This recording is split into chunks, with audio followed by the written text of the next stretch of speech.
them both on the wet part of the racetrack.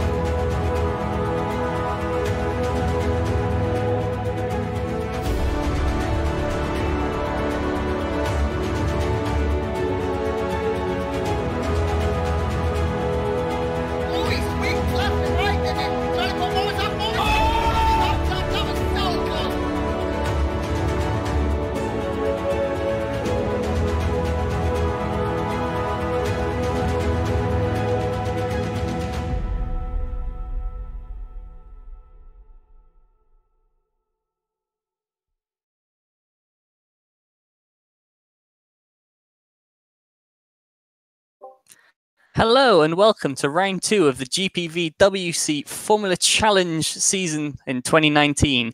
This round coming to you from the Sepang circuit in Malaysia. My name is Mike Bell and joining me momentarily will be Tom Parker. Yep, I'm back. Hello. Tom, we've seen more drivers changing around since the first round, so the front of the field's going to look a little bit different as we head towards qualifying, but the current pace setters are Sandeep Singh, who was someone who performed fairly well out in the first time, as well as the winner of the Academy Series race yesterday, Ben Hamlet. Yeah, so looks like Sven isn't here for RTD this time. He was only an emergency driver. Last time out, got 1-2.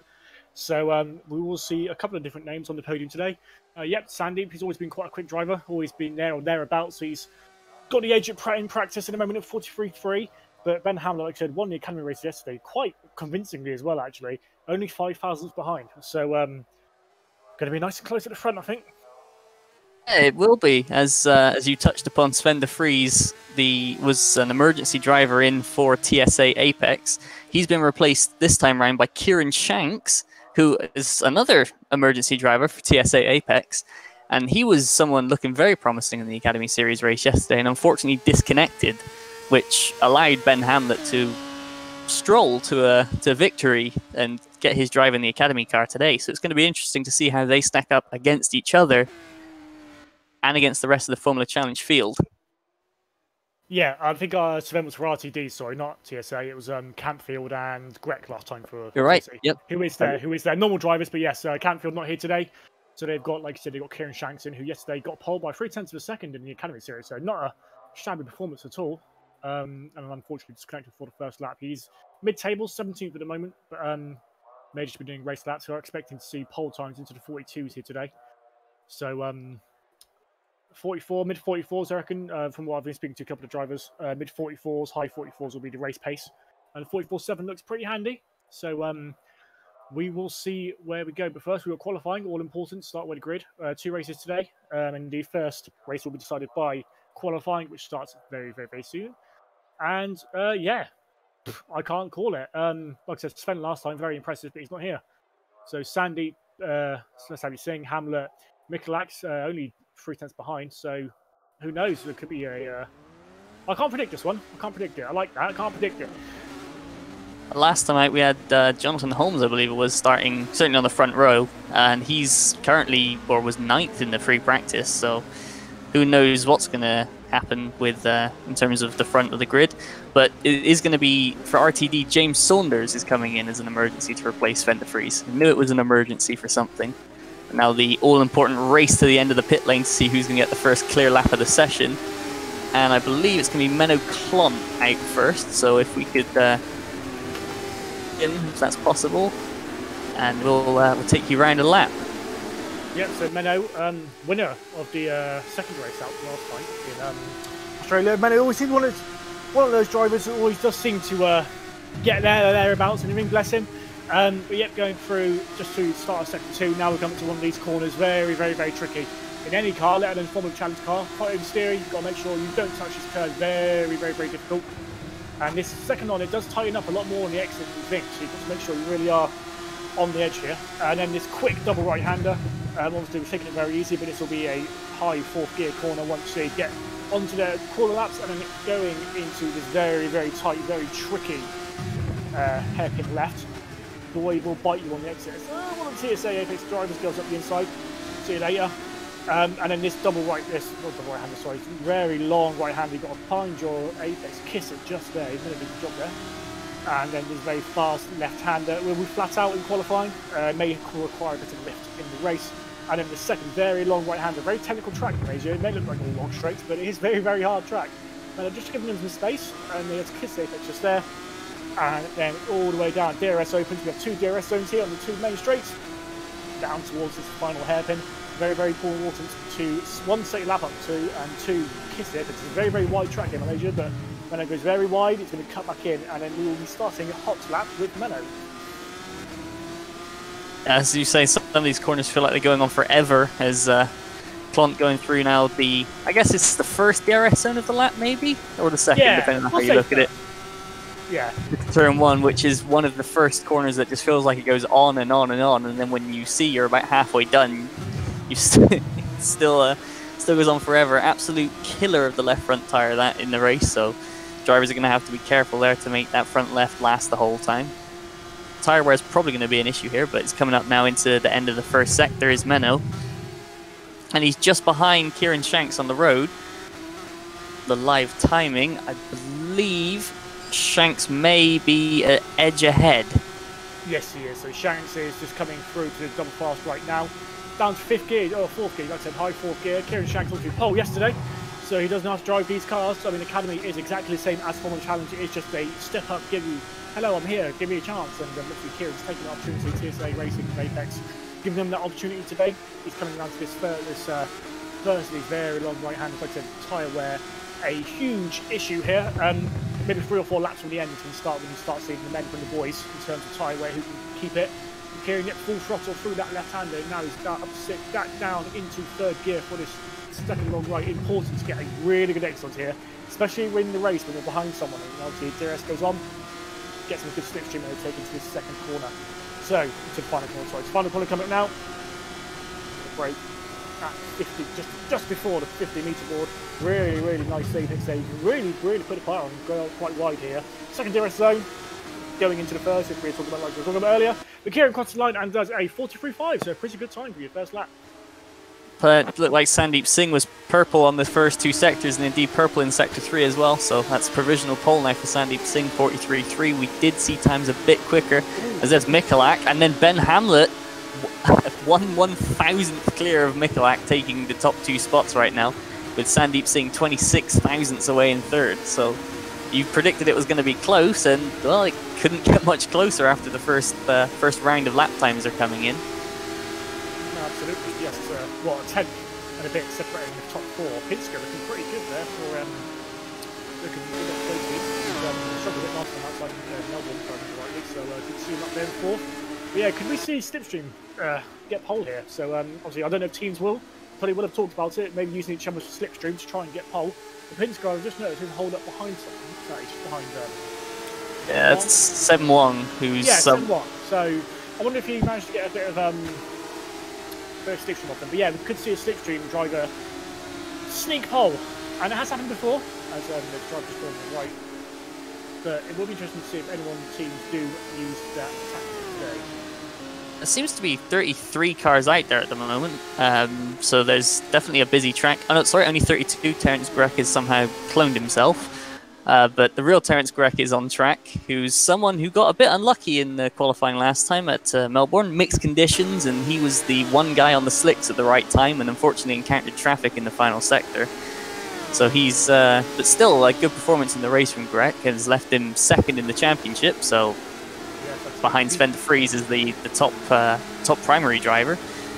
He's not on too bad of a lap. In fact, he's not purple, but close to it through the first sector. Yep. 3 tenths down on Hamlet going into the second sector, obviously, where it's so tight at the moment, it's only going to put him about 8th.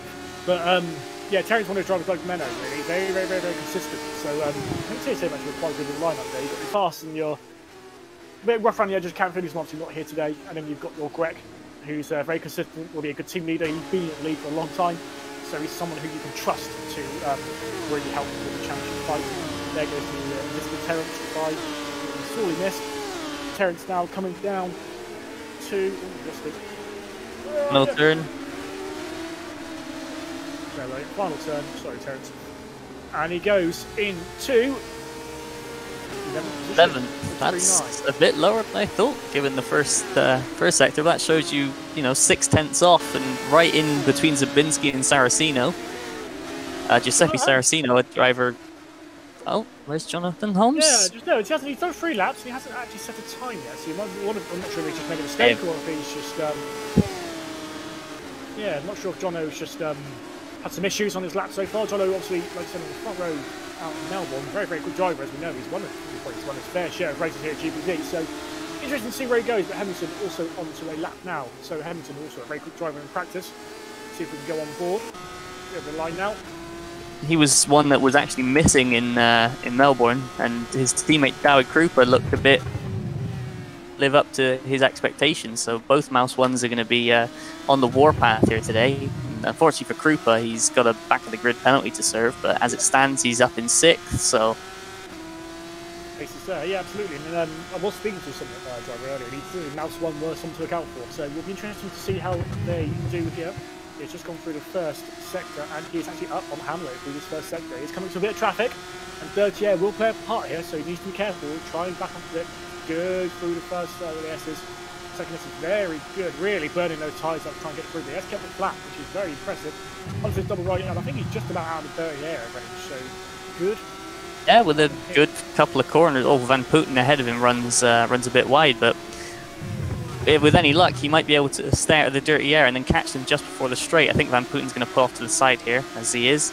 And that's my... 3 tenths up into sector 2. He's going to have a draft from Mesishek as well, by the looks of it. Yeah, we've probably got the most difficult name to pronounce in the world, so if I do Troy Bar, I am sorry. He is actually going to get out of the way, so well done. And there we are, nice clean. This is what I mean, he's been very clean onto this back straight, because it's so vital. You can lose a lot of time if you don't. Steering them to the right, obviously gradually going to the right to get the best track position for the final corner. Braking just before the 50 metres. They did very similar to where Manor was earlier. Very tight, and he should be on pole with this. This is a real mare of a top speed. As the line it goes, and we're going to see someone into the 42s. I believe we are. A 42.7. Yeah, that's a huge gap. That is from the grid. Goodness me. At the moment, 6/10, and with only 6 minutes to go, with these guys maybe going to get 1 or 2 more flying laps in. New set of tyres, but I think you've got to be looking at the front of this grid and just seeing quite how different it is. Hemmington not there at Melbourne, Hamlet not there at Melbourne, Michalak row 3 at Melbourne if memory serves. No crossfires, who were I think 1st and 3rd, until you get to Menno Klont in 8th. Going to really shake things up, and RTD, they're 21st. Nowhere. 21st, yeah, they're way down. It's going to throw a spanner in the works for them. I mean, Shanks and TSA, so obviously protagonists in the championship so far, RTD and TSA joint at the top, and their best driver is Kieran Shanks, who's 6th. He's not actually on the lap. Oh, Pinsker! Pinsker to 2nd. Back to 3rd, so the times are coming down. There's moving and changing in the back end of the top 10. I think that was Ragoza jumping into 9th ahead of Jono Holmes. Give himself a but chance at the 10th. Pinsker, he's looking at a different driver. Yeah, obviously practice does make perfect. So he's obviously gone away, so had a look at his performance. Obviously thought, oh, wasn't great. I'm going to give it a proper go. Sandy Singh is up on his lap. In 5th position at the moment. He's 2 attempts up going into the double right-hander. And he's going to put him up into a couple of positions. He actually lost time in the first sector. Oh, he's gone wide there, and that's his lap ruined. But is he going to really do? Will he go lap? Will he go around again, I reckon. Oh, Hemmings, that's a brilliant lap. I can't believe that half sector. I knew it was going to be 42, but that's well into the 42s. Good lap. We've got 7th place. We've got Dave Cooper on the lap. He's 10.5 up so far, going up in the final corner. His teammate, obviously on pole position at the moment.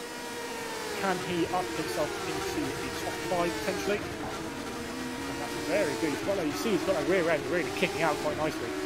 Yeah, he's just going to go up to 6th. I would imagine, honestly, he's real good at get 6th place. So top 6 for Mouse One. Obviously, was told they were potentially the team to look for. So looking good so far. So unfortunately for Krupa, he is going to be starting from the back of the grid, but he's still showing some really good pace that he can rely on throughout the race. It's just he needs to keep it clean and focus race 2 maybe. Absolutely, yes. On reverse pole, we do have reverse pole, sorry, we have reverse grid.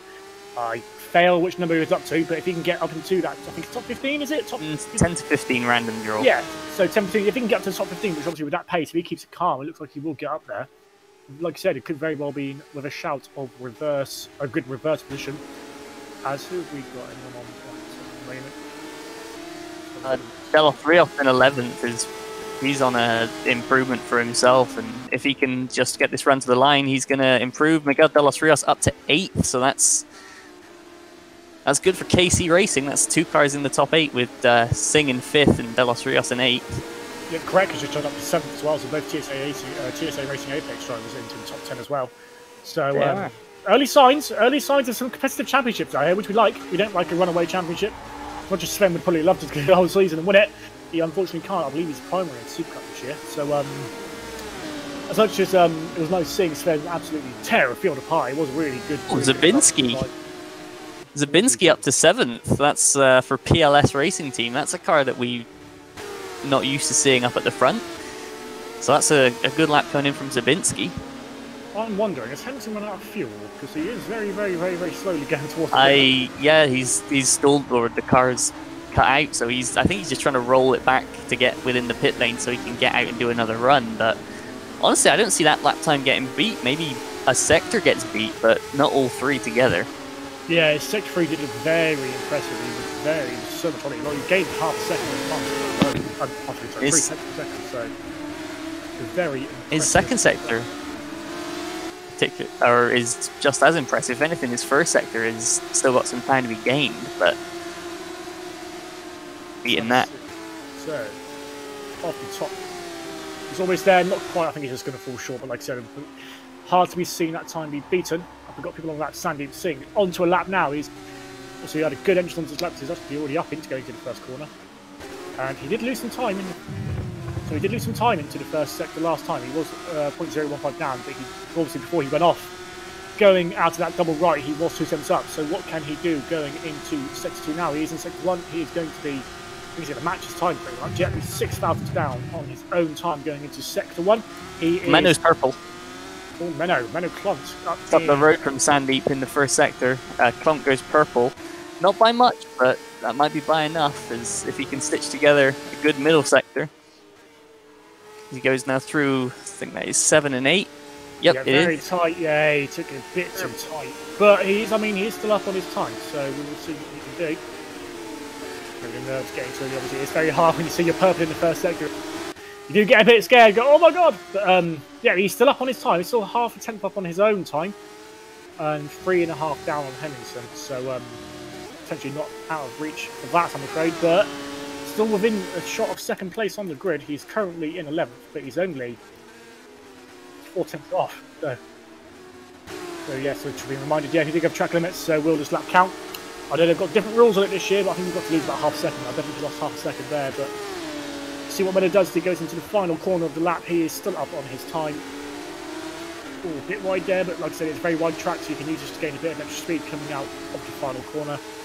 DRS open, over the line, and he will improve to 43.5, and that will put him to 9th position, like you said. Sandeep Singh to 3rd. Getting closer, they're all still looking at still half a second off. Well, I think Henderson might be able to rest easier, so we tick over to time, so these are the last laps for drivers to improve. We've got Holmes up to 6th place in the Crossfire car. Terence Gregg has gone back into the pits, so that's 9th him. At best, Menno climbed like he's on another lap, so he improved. Kieran Shanks, 12th place, he's also on a lap. So will we see some improvements in this last minute of qualifying? Stephen Lexo in 19th, he's got a fairly sizable improvement going on. Ben Hamlet up to 2nd. He's not quite broken into the 42s, but 43 flat. That should be pretty good. And that's got him currently starting 2nd for the Academy team, which is going to be very impressive if he does that. Oh, Dawid Krupa, purple middle sector for Dawid Krupa. And a good first sector as well, so I think that's he's on a real charge right now. Yeah, absolutely. Obviously, he's starting from the back, but he will be looking to make a statement of intent. Look at us. We are going to be 1-2. Hopefully, we will show you what we can do. As Lexal goes up to 8th position. So, good improvement from him. The Krupa, Shanks up to 7th, so another good improvement for him. TSA looking very good in this early stages. Krupa into the final corner. What will he do as he goes around this final corner? Very long, but you can open up quite nicely on the exit. Will he go on pole? Will he go second? We'll have a look as he crosses the line now, and it's up into second position, 42. So the Mouse 1 boys, we were right to predict him at the start. They are looking very strong. James Pinsker. So that's going to be second once Krupa's back of the grid gets... oh no, because Pinsker, I think, might have a... oh no, sorry, he doesn't. That's my mistake. So Pinsker is probably going to be starting in second unless someone can come up with an absolute buzzer beater. I'll tell you who it is. Jonathan Holmes is on a lap. He's going down now. The sectors don't look that good, though. So he's still unless he can play a miracle in a third sector. No, now he's going into the pit. So I think the only other one on a lap is Simon Iannaco in 15th. But again, he's not had such a hot middle sector. His first sector, you know, he can recover that if he has a good last sector. But I'm not sure this is going to be an improvement from Iannaco. No, I think that might be over because RD has congratulated Martin, so I think this might just be an in-lap. Going from absent in the first round, and that car being driven by Samuel Bentley, is now going to be starting on pole position. So that's a bit of a turn of fortune, and it's a 1-2 in the session with his teammate David Krupa.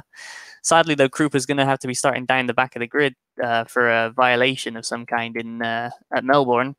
So that's going to promote James Pinsker onto the front row, which that's going to be a different looking front of the grid from last night, yellow and white. You can have an incident-free race, unlike certainly race 2 at Melbourne. As Martin Hemmingson seems pretty happy with himself for getting that pole position. But someone I'd like to draw attention to, Ben Hamlet in 4th for the Academy Series. This is the guy that he was racing yesterday at Melbourne. With about 24 hours of turnover, he's now back out and he's 4th place qualifying in the Formula Challenge. This guy could be one to watch. And also for 8th place, Kieran Shanks. I mean, both of these guys are going to be promoted with Krupa's grid penalty, but Kieran Shanks and Ben Hamlet going from Academy Series straight into the Formula Challenge. They can hang at this level. Absolutely, yeah. And like I was saying before I realised I was muted, Hamlet, he knows the car. Does he obviously know the track, and obviously a very different setup to Melbourne. This is a lot more of a long straights, more long corners than Melbourne, obviously a bit slower and a bit more of a street feel to it. So obviously, yeah, you're right. You can actually hang it with the best, and he will be starting 3rd after Krupa's penalty is applied. So it will be interesting to see what can happen as we have 2 races of 14 laps coming up after this warm-up session of 10 minutes. So have we got any early predictions, or do you think Hemmingson will just be running away with it? I mean, it's difficult to predict against him with that much of a gap back. I think he had 3/10 to Hamlet, but close enough that Slipstream is going to be worth more than 3/10. So it's all going to be around the start. But yeah, no, I'm going to go for Hemmingson. I think it's the safer bet for the first race. How about you, Tom? Yeah, unless, like I said, Hamlet can keep in the Slipstream, which could be very, very effective here. Hard to look past him, but we've still got 14 laps. He may not be very good on his tyres, so we will see. We'll have to see. Hamlet did do the whole Melbourne Park Academy race on a no-stop, so I don't think tyre wear is going to be a particular concern for him because that race much longer than a Formula Challenge race. Going to take a quick break, and we will be back with you momentarily for the first race at Malaysia.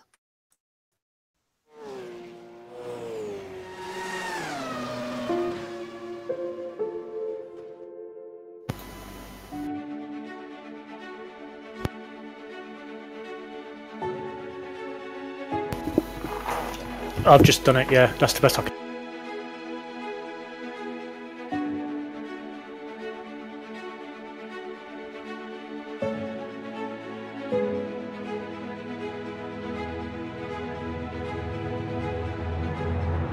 It's gone off! Oh, no!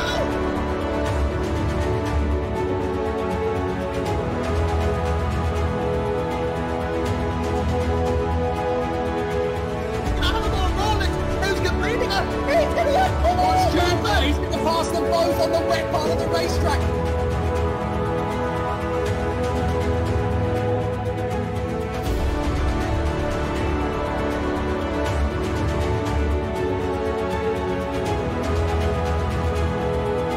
Oh, he's swings left and right, and then trying to put Morris up. Morris! Oh!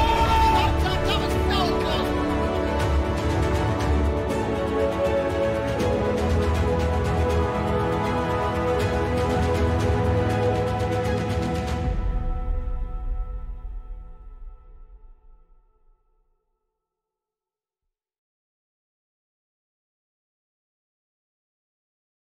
And we're back with the GPVWC Formula Challenge from Malaysia.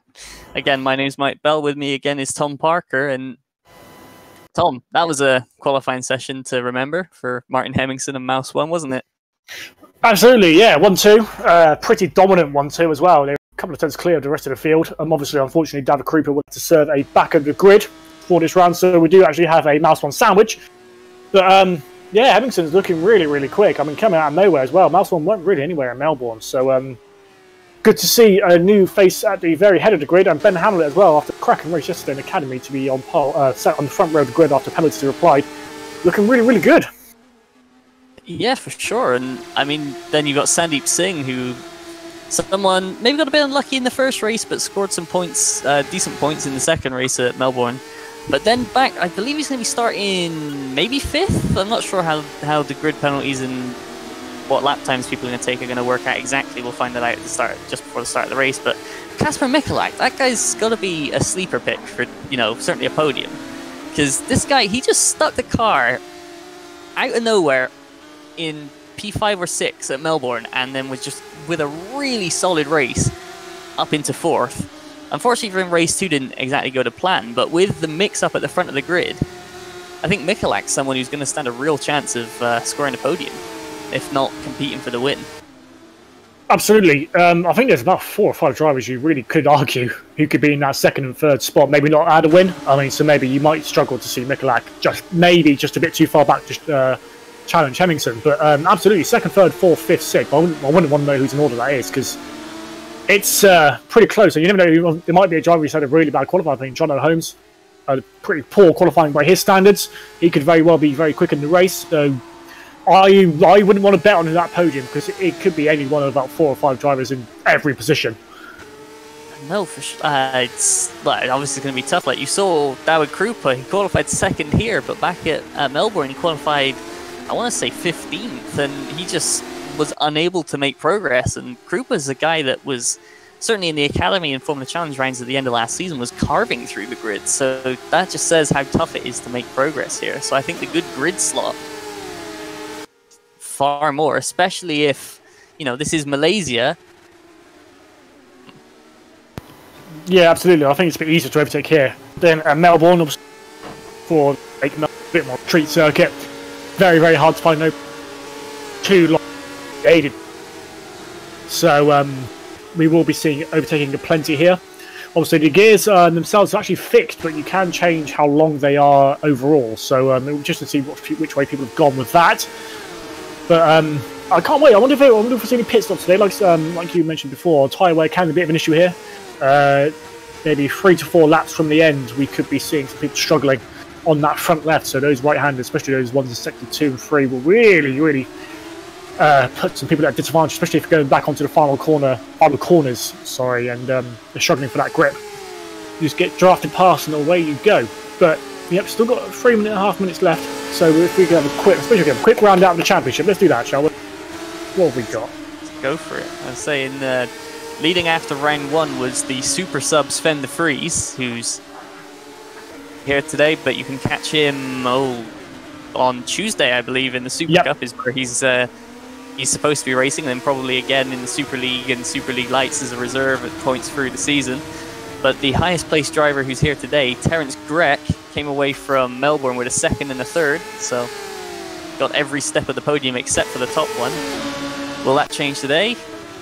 Who knows, but he's certainly a driver you can bank on to be there or thereabouts in both races. And behind him, another driver of a similar ilk that can be there or thereabouts is Menno Klont, who unfortunately didn't have such a good qualifying and then removed his fastest lap for a track limit infringement. Yeah, so not confident. Yeah, not confident. That actually put him down to, let's find you, come on, Menno, where are you? Down to 14th. Menno was starting, so that's going to be hard to move. Yeah, especially in midfield, very jam-packed here, very, very tight turns 1 and 2 as well, so I'll be surprised if we don't see some contact there.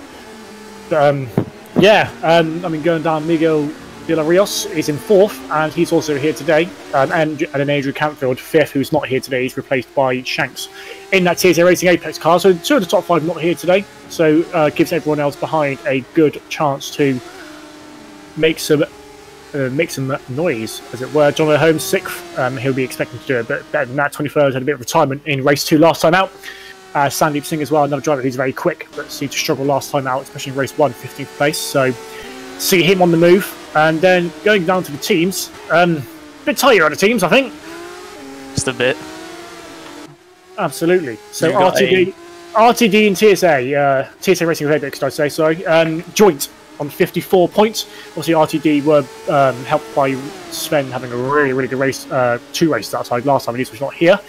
So TSA de facto leading, if you want to base it on that, but Crossfire just behind him on 49 points with Holmes and Klont, and they are a very good team to be reckoned with. And obviously, Mouse 1, they may not be anywhere at the moment, but they will be charging through the field if they can keep this up. So I think we're in for a very tight season this year. KC as well, another team that look really, really good, really strong. But obviously, how tight the field is at the moment, I wouldn't want to bank on anyone just yet.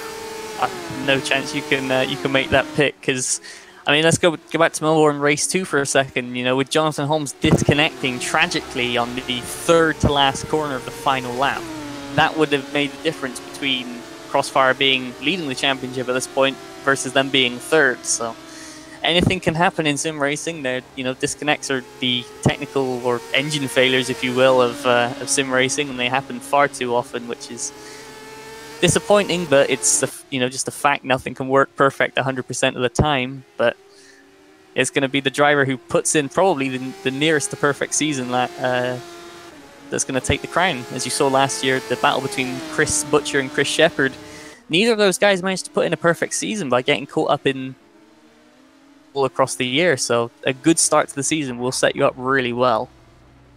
Absolutely. If you look at Super Cup last year, I mean, if you look at Super Cup last year, definitely. I think maybe on pace.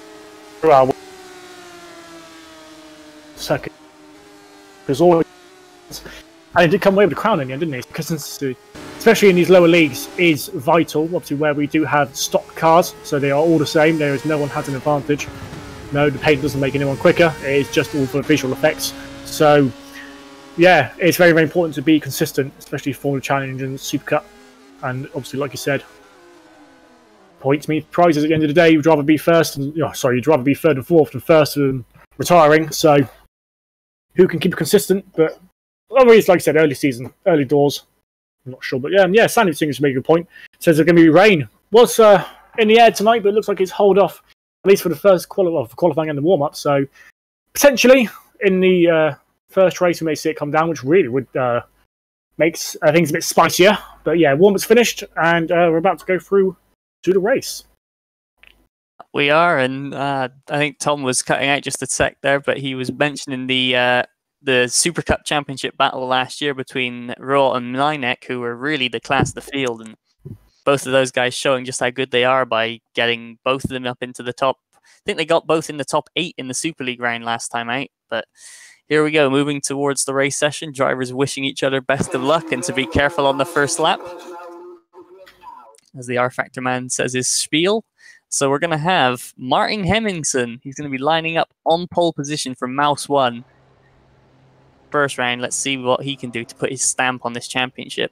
Second place going to be next to him, James Pinsker, this is a real flip of fortunes from the last time, where he was, at the back of the grid. Now he's all the way up at the other end.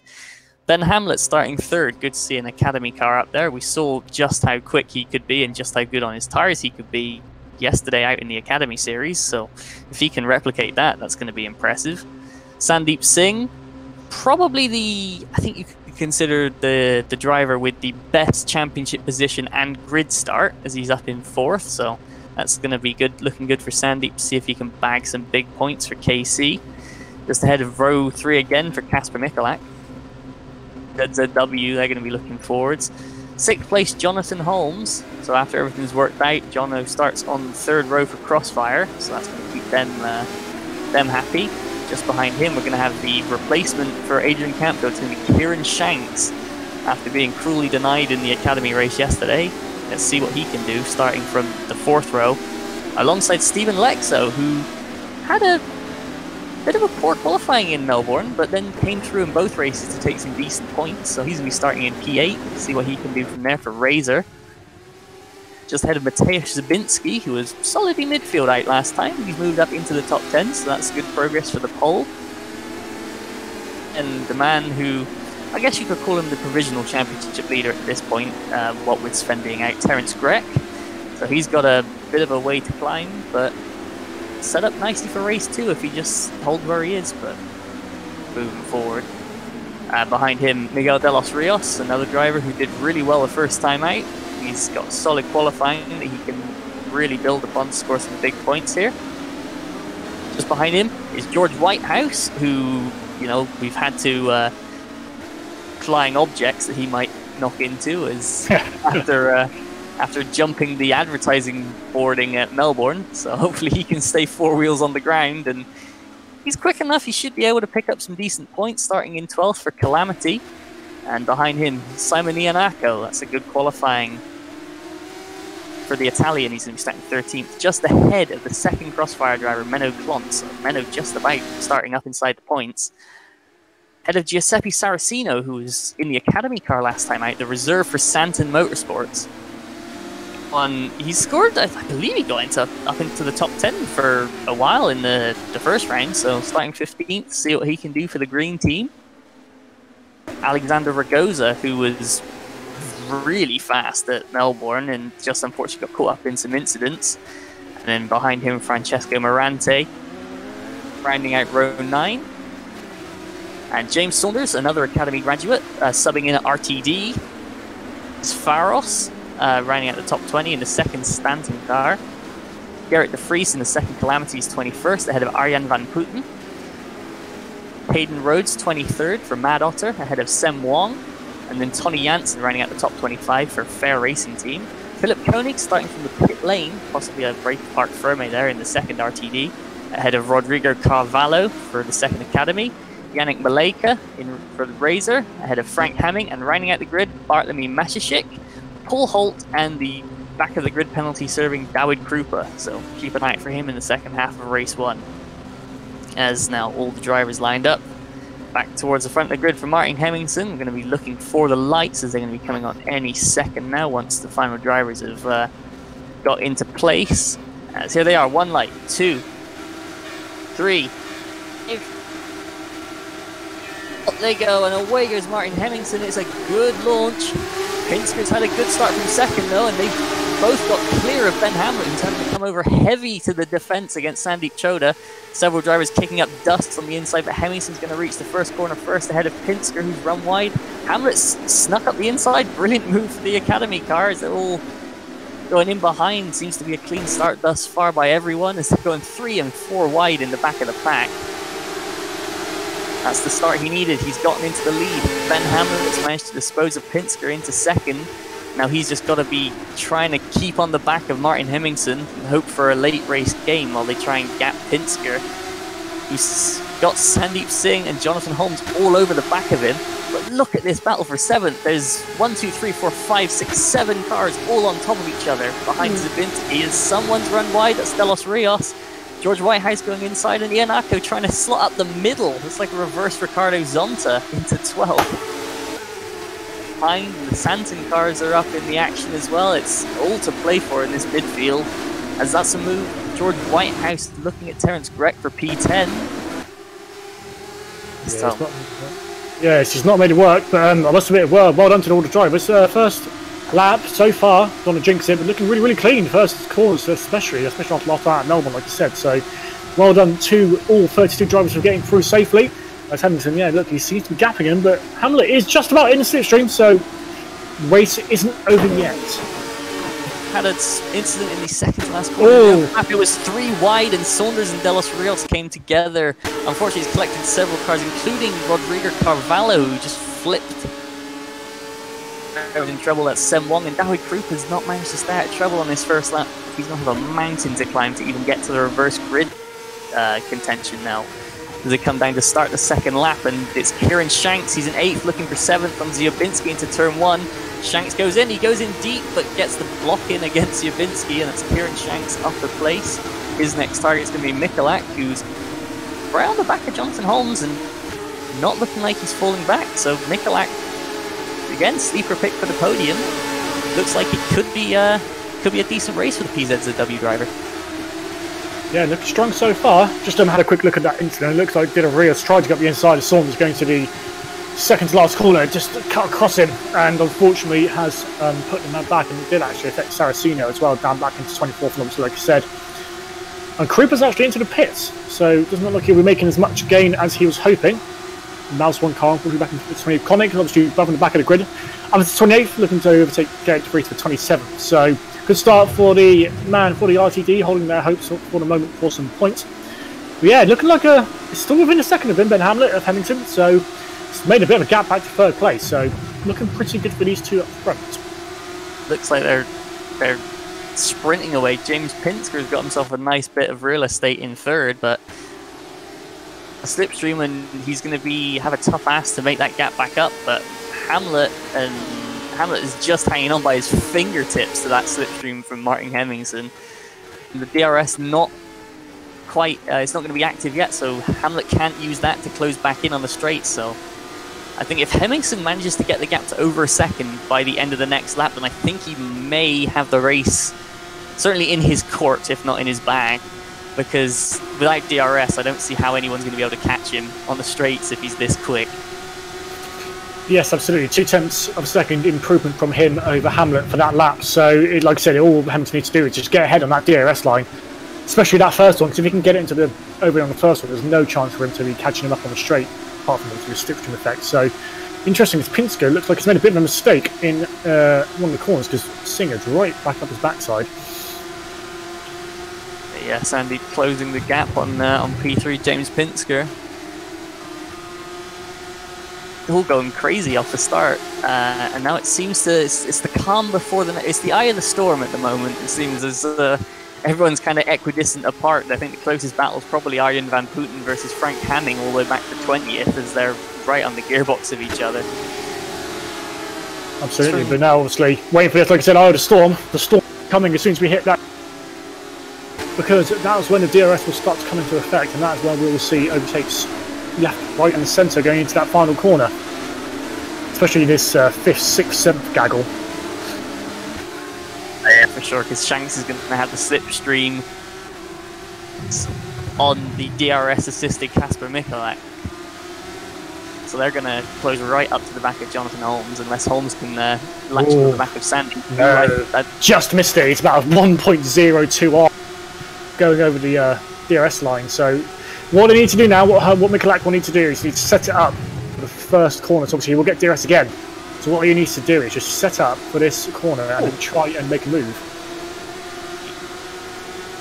Disconnect, but that's pretty big. That's a Crossfire driver out. So that's one of the Teams Championship protagonists gone to a disconnect, the second one of the season for Crossfire. Oh, that's unfortunate. Mano, he did do this in qualifying, to be fair. He was off, and there he is, he's come back. But that is not good for Mano. Yeah, he's just popped back into 13th. I did see him do it in qualifying, so maybe connection issues there, but got to make sure that doesn't happen too often. Maybe go back into, as Shanks has got past Kasper Mikulak into 6th. Mikulak made it past Jonathan Holmes, and I guess he wasn't happy with the move because it looked like he let past again, and Kieran Shanks just didn't give him any room to breathe and just jumped. Contact into turn 1 between Mikulak and Holmes, but Kieran Shanks not needing a second invitation. Shanks up to 6th, and Ziobinski and Grech and Lexo and Whitehouse are all going to be getting DRS off this battle now, so that's going to be even closer. But it has given some breathing room to Sandeep Singh, so now he needs to get his head down and get on after James Pinsker, as Hemmingson didn't quite manage to gap DRS. That lap, he's not done it this lap either. So Ben Hamlet, with a little bit of a run and a little bit of luck, could certainly be right back up in this battle for the win. Absolutely, yes. They're on about pretty equal lap times at the moment, actually. But interesting to see as he goes into the final corner, Hamlet. On to Hemmingson. What can do? Oh, he's made it a bit twitchy out of there, so he would have. It was a good run otherwise, but he seems to have just lost a little bit of that edge, and Hemmingson is now getting away even with the DRS of Hamlet. So it's obviously, especially at this level at the top, he may be the lowest level, as it were, of GPV, but doesn't mean that you need to be absolutely on it to make no mistakes. Here comes Kieran Shanks. He's passed even before the braking zone on the straights. Kieran Shanks up to 5th, but now he's going to have to defend against the DRS. Absolutely, unless he can make it break it, because Mikulak is right behind him. So if Mikulak has a move, hopefully he won't be any contact this time. So we've got to see if he can try and keep the Shanks. Shanks looks like one of the people who's a bit balled up behind Holmes. So see what he can do now. He's in clear air. But Holmes, obviously, as we know, no slouch himself. So it'll be interesting to see if he can fight back with the Mikulak all over the gearbox and going into these S's. Very tricky corners, and it's really going to kill him as well. So all about that tyre preservation, especially at this middle part of the race, especially with Shanks, where he might use a bit out of range for 4th and 3rd. So keeping it in 5th. Gone wide. He's down to 7th, down to 8th, down to 9th, and that's Lexo's got the run. But I think he just got caught out on one of those really nasty curves through 7 and 8. And here comes Stephen Lexo up the inside. He's going to try it. Still side by side. Mikulak's going to have the inside for this next corner that goes on forever, so he should be alright to hold 9th, but just a tiny mistake in this track will just reach out and bite you. Yeah, so it looked like he onto the entry, he's on the left and he braked on the curb, and obviously a tiny lock-up, but that's enough touching that double right to just drag you a tiny bit wide. And like I said, it's now down to 9th, which is unfortunate for him, but we know he's got the speed, so hopefully he will be able to fight back. Pretty crazy battle going on just outside the points. Hayden Rhodes has just managed to clear it, but the honest is Faros defending against Rick Van Doorn, Arjen van Putten, Bartlemy Matuszczyk, and here comes Frank Hamming looking for the inside. There's possibly a move on for 20th place. Battle's going on all the way down the field as here comes Hamming up the inside. Oh, contact ahead, Van Putten. I think just nudged the back of Rick Van Doorn. Van Doorn manages to get back going again, and he's going to have lost some places, but they're all on top of each other. Hamming, Matuszczyk, Van Putten going into turn 1. They're going to go 3 wide. Matuszczyk going to the inside. Defend, but open the door up in the end, and Matuszczyk goes through. Van Putten holds 19th ahead of Hamming, who's under attack. James Saunders with a very opportunistic move just in behind. It's not going to pay off, unfortunately, for him, but nice try. 20th, but absolute brilliant battle going on all the way down to the field, including 27th and 28th. Paul Holt and Yannick Maleka both delayed on the first lap. They're having it out with each other. And then the guys recovering from a pit stop. Good to see everyone's still running, but back to the front. Hemmingson has the Ben Hamlet up and over a second, so it's now entirely on Ben Hamlet's driving ability. He's not going to be able to use DRS or slipstream to try and close the gap to Hemmingson. But these two, I think, they've just sprinted away. Yeah, they have left Pinsker, well, not quite for dust. He's still within 5 seconds, but yeah, he's got his hands full with Sandeep Singh, who is still within that DRS range, and he's actually just about off his best lap of the race so far. So they're all being very consistent so far. The gap between Singh and Pinsker's best laps is half a tenth, so they are very similar on pace. But Singh, if he can get a good exit here, good exit there, very. See what I mean? We opened it up the wheel before going on to the exit really nicely on this wide track, and he's going to have the slipstream a bit too far back, I think, for a move. But if he can keep up into a good up and over into turns 1 and 2, he might have a look into turn 3. Has a little look, so lets Pinsker know he's there. Takes it very tight for turns 1. Go outside, he's going to be a bit wide. I thought expecting to get a bit wider for turn 2, but he's still got a blink. But I think he might just be outside. Obviously, no DRS on this straight here, so maybe another lap for Singh to have a quick look at Pinsker. Looking back in the field, just slightly back to the battle for 12th, we've got Simonia and Akko. The disconnect scare from Menno Klont is over. Menno Klont's, he's come back to the realm of the race. He's in 13th, and Alexander Ragoza, those three are battling hard for the lower end of the points. Yeah, so it shows that he needs to be. There's always a battle going on here, so it's really good fun. As Shanks is just over a second away from home, so he almost has broken the DRS. And Holmes himself is still at about half a second as Klont goes wide, so that will be costing him. Oh, Ragoza's round! I don't know if Ragoza tried to stick it in or if Menno came back on a bit sharp, but Ragoza did very well to save that spin. He's going to lose a place to Francesco Morante, and that's going to give Hayden Rhodes for the Mad Otter team a sniff at their first points of the season, as something else has happened to Menno, and now he's showing up as leading the race. Oh, is he gone again? It looks like he's gone again, but he came back last time. Let's see if he comes back again this time. If not, that's going to be horrible for Crossfire in the order. Now, I think it may be that was it for Menno, which absolutely suck. Yeah, it would, especially like I said, yeah. So maybe you've even lost Tom Parker there, but they're still going at it in the middle of the top 10 battle as Terence Grech is closing on Ziobinski. Is he going to send it into turn 1? That's Menno. Menno's come back. Hey!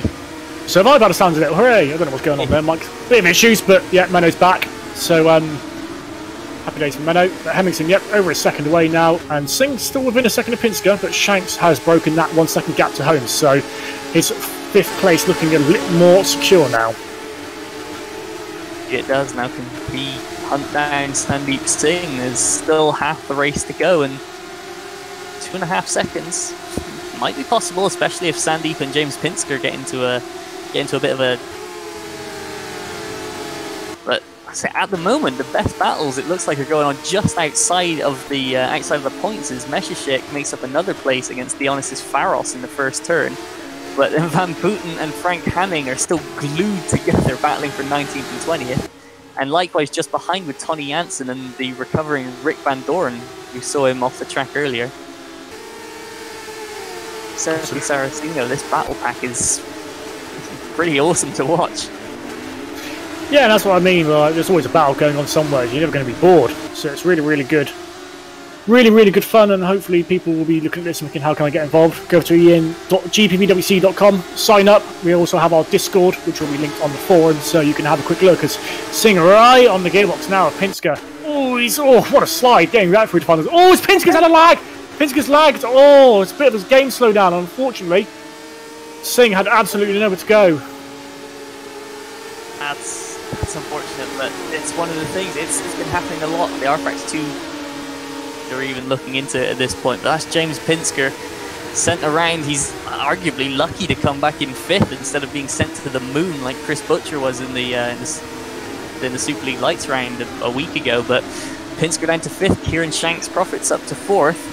But before that happened, I was going to say, on the way up to the final corner, it looked like Jonathan Holmes was almost weaving down the back straight to try and break the toe of Ziobinski.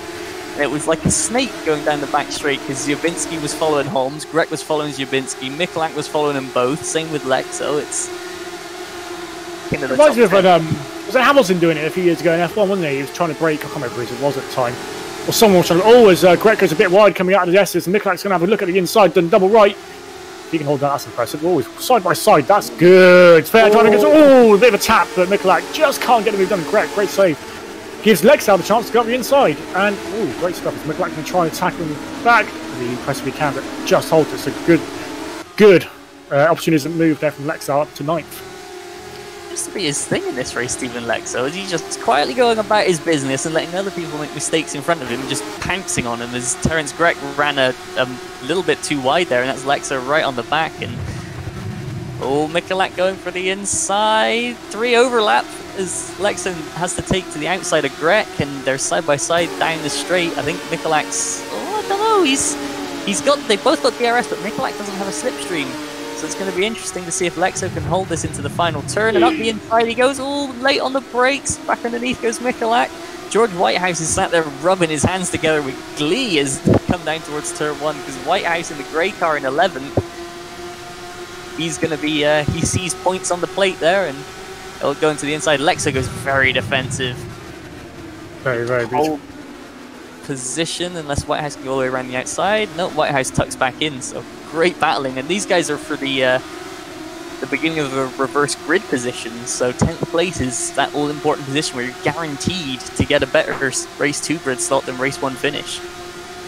Yeah, absolutely, and that'll be I imagine, yeah, go from 10th, I'll finish 10th and I'll end up. So it could be some tactics at play. I mean, obviously, like I said, 10th is guaranteed a better position. But Greg has lost the slipstream of people in front of him, so he's got to make sure he tries and brake as best as he can. But look, Mick, obviously, he's had a few incidents and he's dropped down a couple of places, so he is a bit out of position.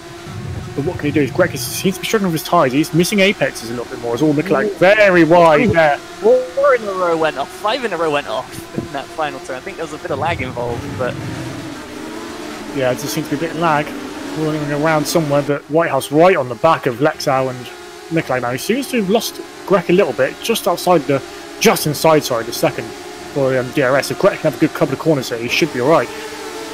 And back up front. Look like Penske can't quite get onto the back of Shanks. I think maybe though he just tires in that spin. He's managed to get away from Holmes, so Holmes was all over him at one point. He's managed to gain it back, and Penske now still with about a second and a half. Singh now all in the zone in third place, 4.5 seconds behind Hamlet and 5 ahead of Shanks. So Singh looking for a very fortunate third, but yes, still got great battles going up and down the field, haven't we? Or I think like the lead battle there. You watch Henningsen and you watch Hamlet for just a tutorial on how to drive this track really well, and then from maybe 5th place down, his crazy battling is George Whitehouse trying everything he can to fake out Stephen Lexo into turn 1. Iannaco and Ragosa battling hard for 13th, and then looking back in 15th is Iannaco's teammate Francesco Mirante.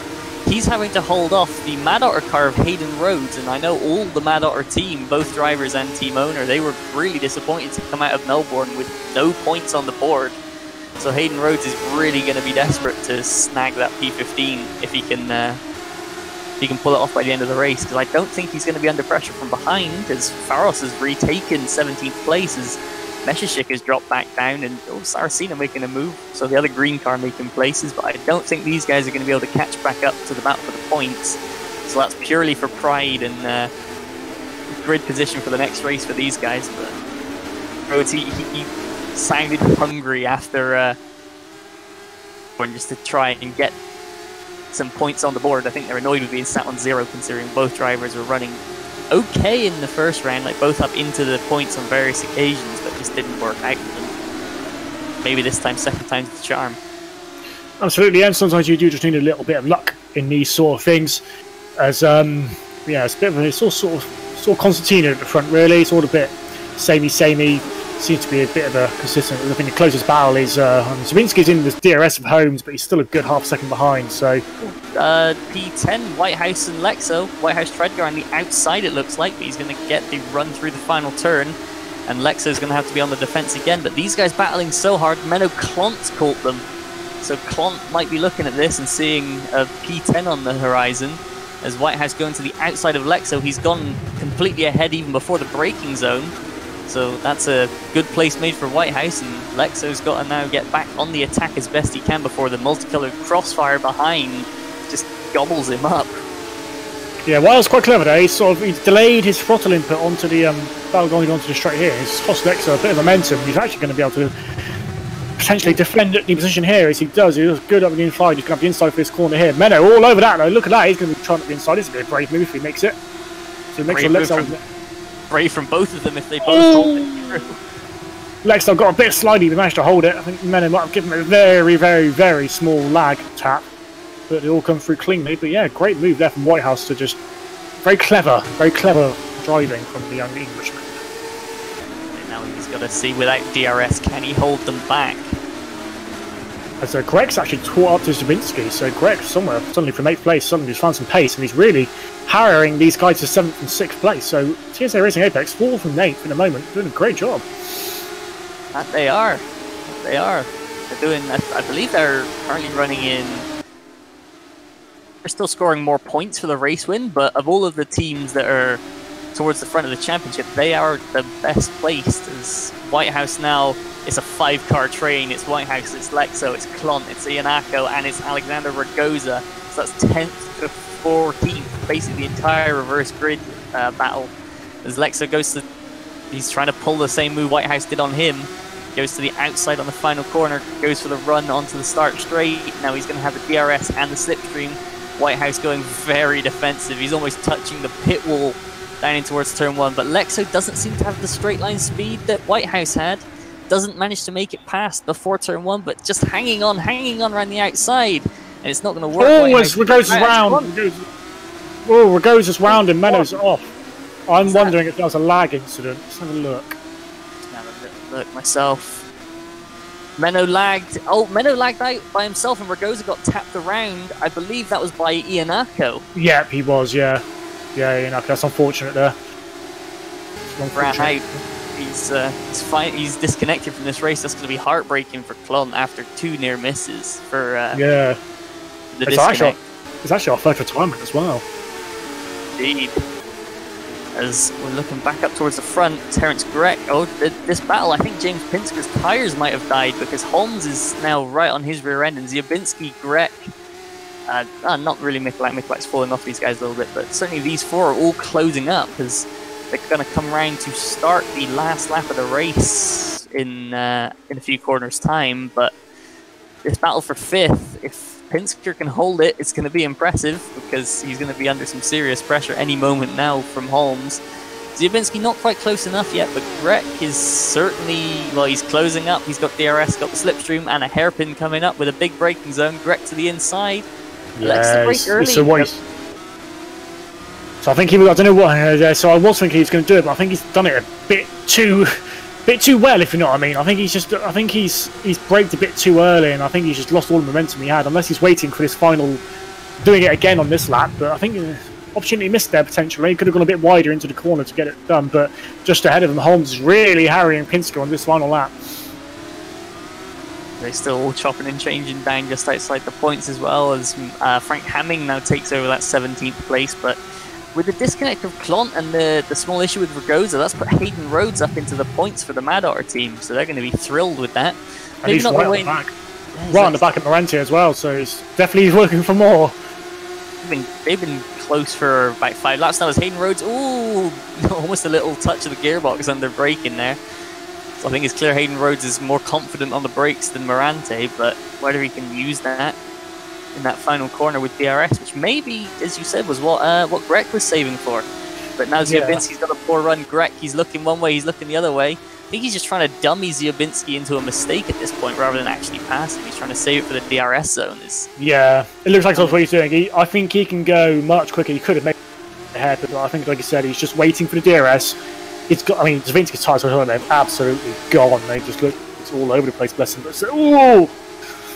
Well, out in just a sec, because Martin Hemmingson from Mouse 1 from pole position rounds the final corner. He's going to take their first win of the season. Congratulations, Martin Hemmingson. Hamlet's going to come second, Singh's going to come third, but then back to this battle for 7th. There's Grech alongside. They bang wheels as they're coming up to the final corner. The DRS, Grech going for the outside, Ziobinski on the inside. Can Grech get back underneath him? No, he can't. I think that's going to be Ziobinski holding that 7th place, so a great finish for the pole P7, but just to run through the finishers we missed, it was Ben Hamlet for the Academy team second, ahead of Sandeep Singh with a podium. Going to be very pleased with that. Kieran Shanks with a opportunistic 4th. James Pinsker held on for 5th from Jonathan Holmes. Ziobinski just beat Grech to the line for 7th and 8th. Kasper Mikulak 9th, and the reverse grid candidates kicked off by George Whitehouse and continued by Stephen Lexo, Simon Ianako, Francesca Morante, Hayden Rhodes, and Alexander Ragoza, running out both the reverse grid contenders and the points finishes. Arjen van Putten had a good run towards the end and actually wasn't so far behind in P16, so maybe keep an eye out for him for some decent points in race 2. And in the crazy battle of the back end of the teams, Frank Hamming took P17 on that, just ahead of Bartlemy Metashik and Rick Van Doorn. Dionysus Pharos picked out James Saunders, and then a bit of a gap back to Giuseppe Saracino. Gerrit de Vries 23rd, Philip Koenig from the pit lane could only manage 24th ahead of Tony Janssen, and teammate Paul Holt 25th, 26th for Fair Racing Team. Then Yannick Maleka 27th. David Krupa from the back of the grid had to pit on the end of the first lap, so he only manages 28th. So he's got another big task ahead of him in the second race. Rodrigo Carvalho 29th, and Miguel de los Rios. Not sure what happened to him exactly, but the lap 1 crash, wasn't he? He was 30th ahead of Sem Wong, and then the disconnecting Menno Klont. Who else actually finished the race? He's actually finished the race. He must have gone back out, but we can't see it on our screen. It looked like he rejoined. Nice. 100% finishing rate. That's nice. Don't usually see that in Formula Challenge, so well done, everyone. Yep. Good job as well from Menno. Most drivers would have just given up after that, but getting it to the end of the race, credit to him. But credit's also got to go. At least from Martin Hemmingson, he just started on pole and just drove away. It's, that's how you win a race. With the least amount of sweat, The Vettel-esque, the Vettel way. Ben Hamlet ran him close, but started to fail away in the end. And Sandeep Singh in the second half of the race, maybe Martin Hemmingson eased up a bit, but Sandeep Singh actually closed in Martin Hemmingson by maybe about half a second. So keep an eye out for Singh in the second race. As we're hearing, it wasn't a disconnect for Menno; it was in fact a game crash. Yes, unfortunate. Ben Hamlet second, Kieran Shanks fourth. It's Rise of the Academy Series drivers. So contracts or emergency contracts at the moment. If you're a team owner in the Formula Challenge, get these guys on your lineup. Absolutely, second yeah. And fourth, can't argue with it. Absolutely, and then Pinsker from obviously his troubles in Melbourne, fifth. Obviously very unlucky with that lags. Obviously Sandy had absolutely nowhere to go.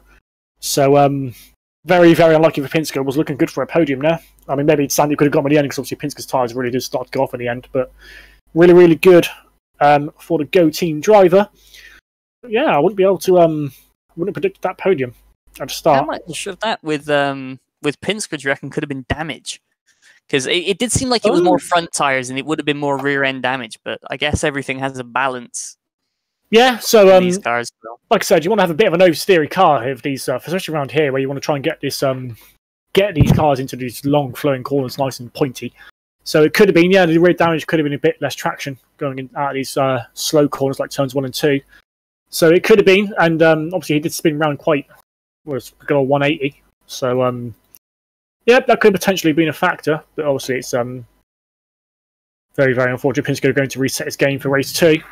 Just a very unfortunate end to what was looking to be a very, very good battle, because Sandy was, I think he was going to go for a move in turn 1 that case anyway, wasn't he? So maybe we'll see more of the same. I got to point out, or got to throw this out there, probably the biggest improvement for drivers for Melbourne. Obviously, we've touched on James Pinsker, but Mateusz Sabinski, quite an interesting race. Finished 7th after not scoring a point at Melbourne, so that's going to, for him both, and the which team is that? That's P something. PLS Racing Team. PLS Racing Team. There you go. Who scored a few points back out in Melbourne, but that's going to be Emma's. I've just had a game crash, Tom. So yep, so have I. Yeah, no, I've just game crashed as well. Looks like I think a couple of issues with the server, but I think it's just being put back up now, so no issues. I know Chris was, it's just come back to practice, so Chris just resetting it quickly. But yeah, it's good for so if we touch on the team championship quickly, so TSA Racing Epics I think have taken the lead in the championship with that, a 4th and an 8th place, so good stuff for them. RTD struggled to score. I don't think they did score any points in that round actually, so unfortunately for them. Crossfire, obviously Clont had his issues, but Holmes had a good finish. Can't remember exactly where he finished. I think it was 5th, if I remember rightly. So good points, but not quite as many as TSA and KC Racing Esports. Sandy obviously on the podium. De Los Rios obviously had a few issues. So TSA Racing, with their consistency, is winning the game at the moment, taking the lead after the 3rd race of this season. Back into the game we go. Obviously, Menno looks. He said he had a game crash, so it'll be interesting to see if that will affect it this time. Trying to think of so Farterslap, Henningsen, obviously so you've got the Grand Chelem, as it were, Pole, Farterslap and Win. Cameron Brewster just must be very happy with his team at the moment, so good stuff for him and Stefan McCready, who have taken a joint effort this year, obviously helping both of those guys out with the time constraints that they've got. Obviously Stefan McCready working on our new website, should be up very soon. Obviously I've seen a couple of previews of it looking very, very swanky, so give it a couple of weeks, couple of months, and we'll see more and more of that coming over. But obviously, I saw it earlier, I mentioned on the race. If you want to come and join us, free to race. Obviously, it's free to sign up. You will have to pay a fee if you do become a full-time driver. But it's very, very cheap, very, very good. Fulfilling, so go to gpvwc.com, go to our forum, sign up. say hello, welcome yourselves, and then obviously we've got the Academy Series every other Tuesday, and these are in the Formula Challenge cars, which is what you are seeing at the moment. Very, very competitive. Obviously, like we said before, we've got a couple of drivers, Hamlet and what's his name? I forgot. But Hamlet obviously won the race from quite dominant fashion from what was effectively pole position. Obviously, Kieran Shanks got pole position, but obviously timed out the race, which is very unfortunate. But it gives you the chance to show you stuff, and then before you know it, you'll be signed up. You'll get shown the Formula Challenge, then you've got the Super Cup, which is the similar concept of race 1 and race 2, but we have a sprint race and a feature race. And then you do have a couple of compounds of tyres, a bit faster cars. And then you have Super League Lights, which is our second season, which is new for this year. It's basically a baby Super League, which is basically 50% of the upgrades, a tiny bit less power on the engine, and it's basically your first step into management on this GPVWC. And then finally, we have the Big Boys Super League. Obviously, we had our first races last week. Yannick Bock taking the lead of the championship so far after round 1 Evolution. Obviously, good round 1 as well. So obviously, I'll be the ATR Zaxby to fight back Siebel and Fidok, who is new for this season in the team. But yeah, everyone's got to start somewhere, and this is where most people would have started. I mean, I know, for example, David Fidok won the championship in 2013 in Formula Challenge, and now he's a double-time Tubu League champion. So don't worry if you've not, oh, I've never, or what can I do? All you need is a controller, you need a wheel, controller, even a keyboard. I've done it on the keyboard before, why not? So give it a go, sign up, and who knows, you may be the next Super League champion. But we will be going with 3 minutes left to warm up. We are going with 5 minutes to timer. So that's a quick rundown of Super League and first grid number. Yeah, I'm still having issues getting back into the game. It's not loading up for me, so I may be out of this for just a quick minute here. But as you were saying, TSA, they're the team at the moment who's looking really strong. But it's going to be interesting to see who or how they're get on with their 2 main drivers coming out. Because as it stands, they've got Kieran Shanks in this time, replacing Adrian Campfield, who was in the championship battle for the teams last year alongside Chris Shepherd. So it's going to be interesting to see if he can go one step better in that this time around. Yeah, so obviously Adrian's very quick, like I said, he's a bit rough around the edges. So if Cam and Stefan can rough him out like a bit like a diamond, he could be very, very, very, very quick touring car driver. Obviously, I think he won a race in the ITC Championship last season, so we know he's got the speed. Obviously, Terence is one of those drivers, like we were saying earlier, him and Menno, just always there. They're always there for a championship challenge. So, can they make the distance? We will see. Obviously, like I said, Kieran Shanks in today, and he's doing a stellar job, isn't he, really? He's coming back off his pole position yesterday.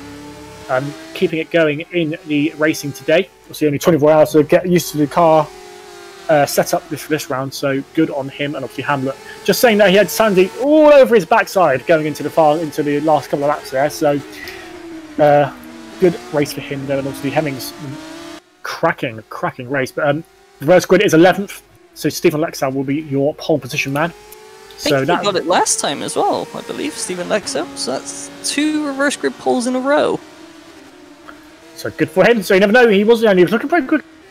Qualified in the top 10, had a couple of incidents, so dropped down. So we see him going forward. Obviously, that means George Whitehouse is second. He was looking very racy towards the end of that second half of that race, so could see him fighting towards the race win here in the second race. That means Hamilton will be starting 11th. It'll be interesting to see what he does from 11th place. Obviously, quite a dominant victory and a good 5-second gap at the end there. So what can he do from pretty much the mid-pack? So Mouse won. They were predicted at the start of the, like I was saying, a couple of drivers saying they looked really quick. So living up to their expectations, David Krupa obviously having a couple of issues in that last race, but hopefully, fingers crossed, he'll be making his way through the field as we've just got about 40 seconds left. Lexau just funnily enough making a reference saying I always seem to get race 2 poles, so maybe we can keep it up. But that's what I mean, consistency will always get you those sort of things, and consistently getting in the top 10 will always get you these reverse positions. A bit off, well, not off topic, but a bit of GPVWC history. Do you remember, Tom, in I think it was the World Sports Series 2014, how it seemed like always Victor Silva was on reverse grid pole? Yeah, I do remember that, because it annoyed me no end, because I was always there or thereabouts, and I was never good at. Yep. It's a great chance for someone to score, I'm not going to say more points than they should, but someone to score a good load of points in the second race as opposed to the first race. Yeah, and that's something like... That's something with someone like Menno, for example. So Menno won race 2 at Melbourne last time. Always someone who's thereabouts. And he's maybe not really, I think he'd even admit he's the quickest driver in the world. But he's one of those people who'll always be there. And him getting a good reverse position last time got him towards the front. He won that race, and it's those sort of things that will win races. And that's the end of the day. Okay, you may not be the fastest guy, but if you can keep it consistent, that's what wins championships. Obviously, Lewis Hamilton is just both quick and consistent, so there we go. But who knows? Bottas beat him at the weekend, so there we go. Hey, we're back working again, so now I can see some pictures. Just in the nick of time as well, it seems we're going to be going the race in, was it, the 3-minute mark, right? I think just about a minute to go. I think Chris is just under grid, so yeah, a minute or so to go before we get on to race 2. Speaking of Menno, I mean, we've seen how difficult David Krupa found it in the first race to move up. Menno Klont starting from dead last, 30 seconds, so he could make a run at the points if he stays clean and green, if you will. But it's going to take a hell of an effort for Menno, but I think he's going to need to with how Lex are performing in the first race. Yes, we will see. So Lex looking very racy, wasn't he? Also made a couple of mistakes. That's why he was in that position in the first place. But we'll be interested to see, because I mean, like I said, I think top 2, top 3 were a bit out of reach, weren't they? But then 4th downwards, we're all quite closely on pace. So it'll be interesting to see if they sort of concertina together as we go into this race. Obviously, we were very clean last time out. In race 1, which is really, really impressive as we are about to move over into the race. Yes, we are. Just to throw on top of that point real quick a minute, Kieran Shanks and James Pinsker, I think they for sure could definitely challenge with the top 3. It's just they had circumstance affecting their race. But, oh well, time for the second race, as we're going to see how Stephen Lexo can get on from pole position. His second pole position of the season, so it could be the reverse grid guy to look out for this year. George Whitehouse, very racy at the end to get that P10. He's going to be lining up second for Calamity. Managed to keep all of his wheels on the ground and was resulted with a decent point score. Just behind him is going to be Kakra Mikulak, who fell back a bit in the first race, but he's up in 3rd on the grid, so a good start could lead to him potentially being able to get these guys, because we can see from qualifying he's certainly got the pace. Just behind him in 4th, Terence Grech, one of the guys who, as you said, is always there or thereabouts. Who is now joint leader of the championship. I believe he's a joint leader of the championship as well now. So there we go. Oh, he's 1 point behind. 1 point behind Sven, but yes, very, very close. Behind him is Mateusz Jabinski, who I was very impressed with in the first race. Let's see how he can do in the second race with several of the cream of the crop, if you will, starting right behind him, including in 6th place Jonathan Holmes, who maybe, I don't know, I expected Jonathan Holmes to be up challenging in the first race. He did seem to be a bit, bit in that second group, so we'll see how he goes in the second race. James Pinsker, he's going to be one to look out for. We've seen now in the first race he proves he can be fast. Now, can he move his way up through a grid? Same with Kieran Shanks, started 8th last time if I recall correctly. Starting 8th again, we've seen he can make places. Sandeep Singh in 9th, he's going to be one. If he's just going to be looking to stay out of trouble, bank the big points, I reckon. In 10th place going to be Ben Hamlet. He's really another one, untested, really. He started towards the front in Academy Series, was the lead with the Kieran Shanks disconnect, and just didn't have to fight anybody. So this will be a good test for him, starting 10th. In 11th, Martin Hemmingson. He's proved in race 1 he was probably the class of the field in terms of pace alone. See how he can do going up from there. Simon Iannaco, starting 12th. Game seat cars with a double points finish, actually, with Francesco Morante starting right behind in 13th. Ahead of the Mad Otter car, Hayden Rhodes 14th. They're on the board. Alexander Ragoza in 15th, rounding out the point scorers. Arjen van Booten in 16th. We saw him really close up at the end of the first race, so we see how he goes. Very good on his tyres, it would seem. Just behind going to be Frank Hamming in 17th, ahead of Bartlemy Meshishik. And Bionis Faros, 2 green cars on row 10, ahead of James Saunders in 21st, Giuseppe Saracino 22nd, ahead of Gerrit de Vries in the second Calamity 23rd, the second R&D 24th, ahead of the 2 Fair Racing Team drivers, Tony Jansen and Paul Holt. These 2 seem joined at the hip so far this season. Yannick Maleka in 27th, ahead of David Krupa. Only managed to get up to 28th, as said. Let's see what he can do in the second race. Like Menno, he's going to be looking for a charge up into the points. Rodrigo Carvalho, 29th, ahead of Miguel de los Rios. Another driver to look for, like, for sure, you'd expect in terms of pace, so he's going to be having some work to do from 30th, ahead of Sem Wong, And you're not going to believe this. Menoclon looks like he's disconnected again.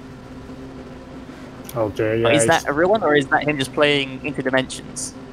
Looks like Interdimensions to me. This is what he was doing all throughout the race last time. Does this mean I had to sit on the grid a little bit longer to wait for the... No, never mind. The lights are already on. Stephen Lecter revs rise. Hopefully all the drivers are aware of this. The lights go out and away they go, and that looks like a much slower start from Lexo, as it looks like George Whitehouse has got the run, but no, Lexo comes across the cover. In fact, the best start of all the top four is Terence Brett, who's now looking to the outside. He's passed Mikulak before they've even reached turn one.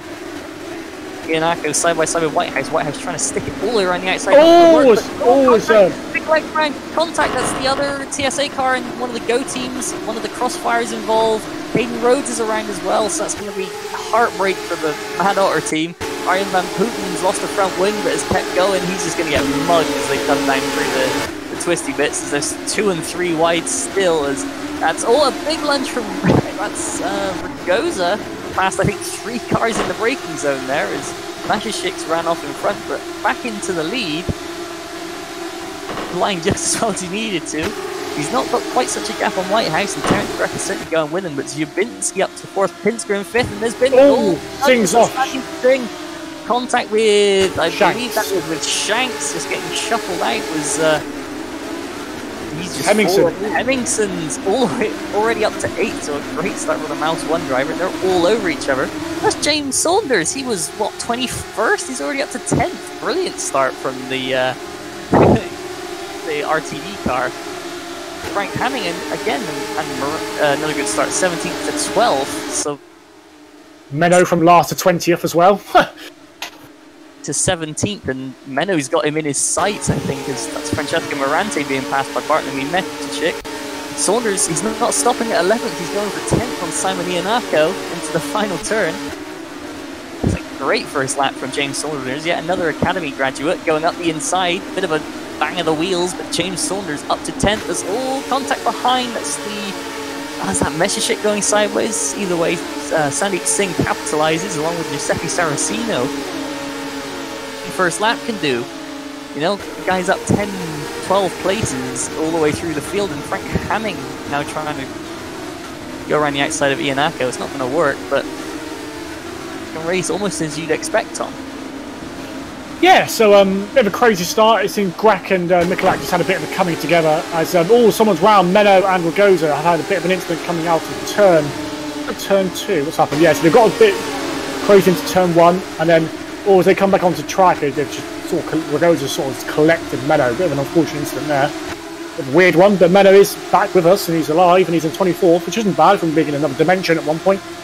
So as Janssen, look like he's got no front wing and he's off in the S's. He's just going to cut that. Yeah, he's got no front wing, so Janssen will be into the pits. So we've already got 1, 2, 3, 4, 3 retirements, already. So that's unfortunate. And Putin into the pits. Sandeep Singh losing more places. I'm not sure where he's gone. Sandeep Singh, he's in the wall with no front wing. Sandeep Singh out of the race.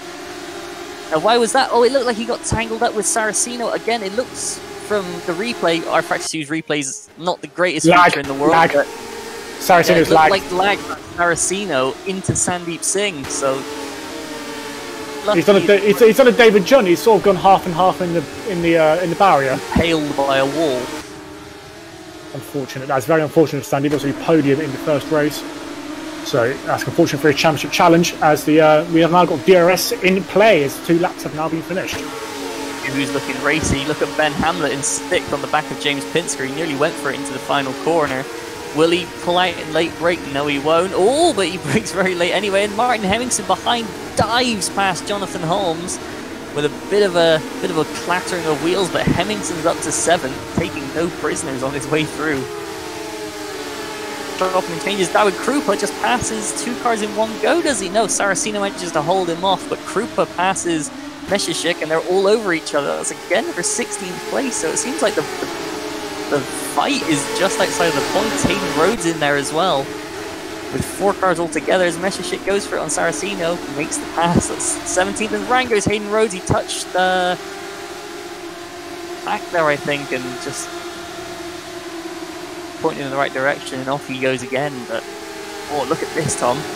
The battle for the lead, only 3 tenths. Lexo be reeled in by Whitehouse, and Grech is on top of both of them. Absolutely. So Grech is only a second behind the lead at the moment. But, I mean, he has got Mr. Zabinski up behind him, and Hemmingson up to 7th now, and he's on the back of Hamlet and Pinsker. Pinsker obviously going to be under siege from Hamlet and his DRS soon, but we're going on to the back straight. I think everyone here is going to have DRS except for Lexau. So this could be interesting as we go onto the back straight.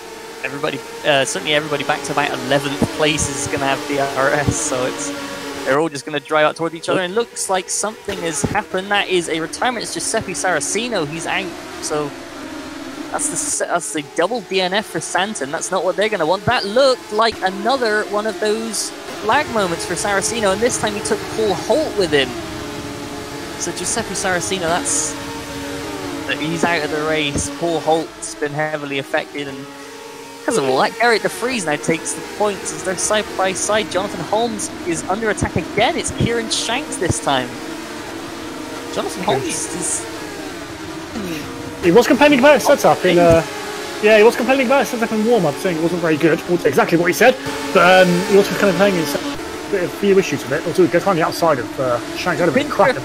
Pinsker gets hung out to the drive by Hamlet, and through goes Martin Hemmingson as well. That's James Pinsker. There was a little bit of a nudge there. I don't think it was anything too bad from Hamlet, but James Pinsker hung out to dry, drops 2 positions, but now is on the tail of arguably the 2 fastest drivers out on the track. So if he can just stay with them, they're going to drag him up towards the front. Yeah, and Hemmingson's doing a really good job of, like I say, keeping it consistent, keeping it clean. He's already gone up to 6th. He's going to have Hamlet potentially by the end of this lap, and he's going to be right back onto the podium again, potentially. So Hemingson doing a really, really good job keeping it clean and calm. 2 of them are exchanging purple sectors between Hamlet and Hemmingson, so I think it's only a matter of time before they catch the back of Mateusz Zabinski. I think is going to be DRS affected down this straight, so Zabinski's going to be a sitting duck for Hamlet and Hemmingson as they come up towards the final turn, and then again down in towards turn 1. Yep, Zabinski hasn't got it. The top 3 do. Well, I say the top 3, the front 3 are pulling away a little bit now from the 4th place battle, so it's going to be interesting. Yeah, and he has this second DRS zone, so he will have a little bit of a boost, but Hamlet looking pretty racy, as is Hemmingson, so going to be an interesting last one. We've only 4 laps in, so we've got 10 laps to go, so anything can happen, and it usually does. As top 3 very tight. Klont up to 18th now. Not bad. That would Krupp up to 15th, so both of those drivers making a lot of progress fast. Yeah, Krupp has now got a bit of a gap ahead of him as well, so now we can see the real pace show. Obviously, he started from the back last time. He was second on the grid initially. He's already half second up going into the first 2 corners on his best lap. So, yeah, George Whitehouse, he's looking racy right now. He's right underneath the rear wing of Lex, so he actually drops back, it looks like, to give himself a bit there. Not sure that was entirely the plan, but Lexo's now been given a bit of breathing room, and Terence Grech has been put right onto the back of Whitehouse. These 3 starting to ease away from Actually, never mind though, Zabinski's done brilliant first sector in comparison, first and second sector.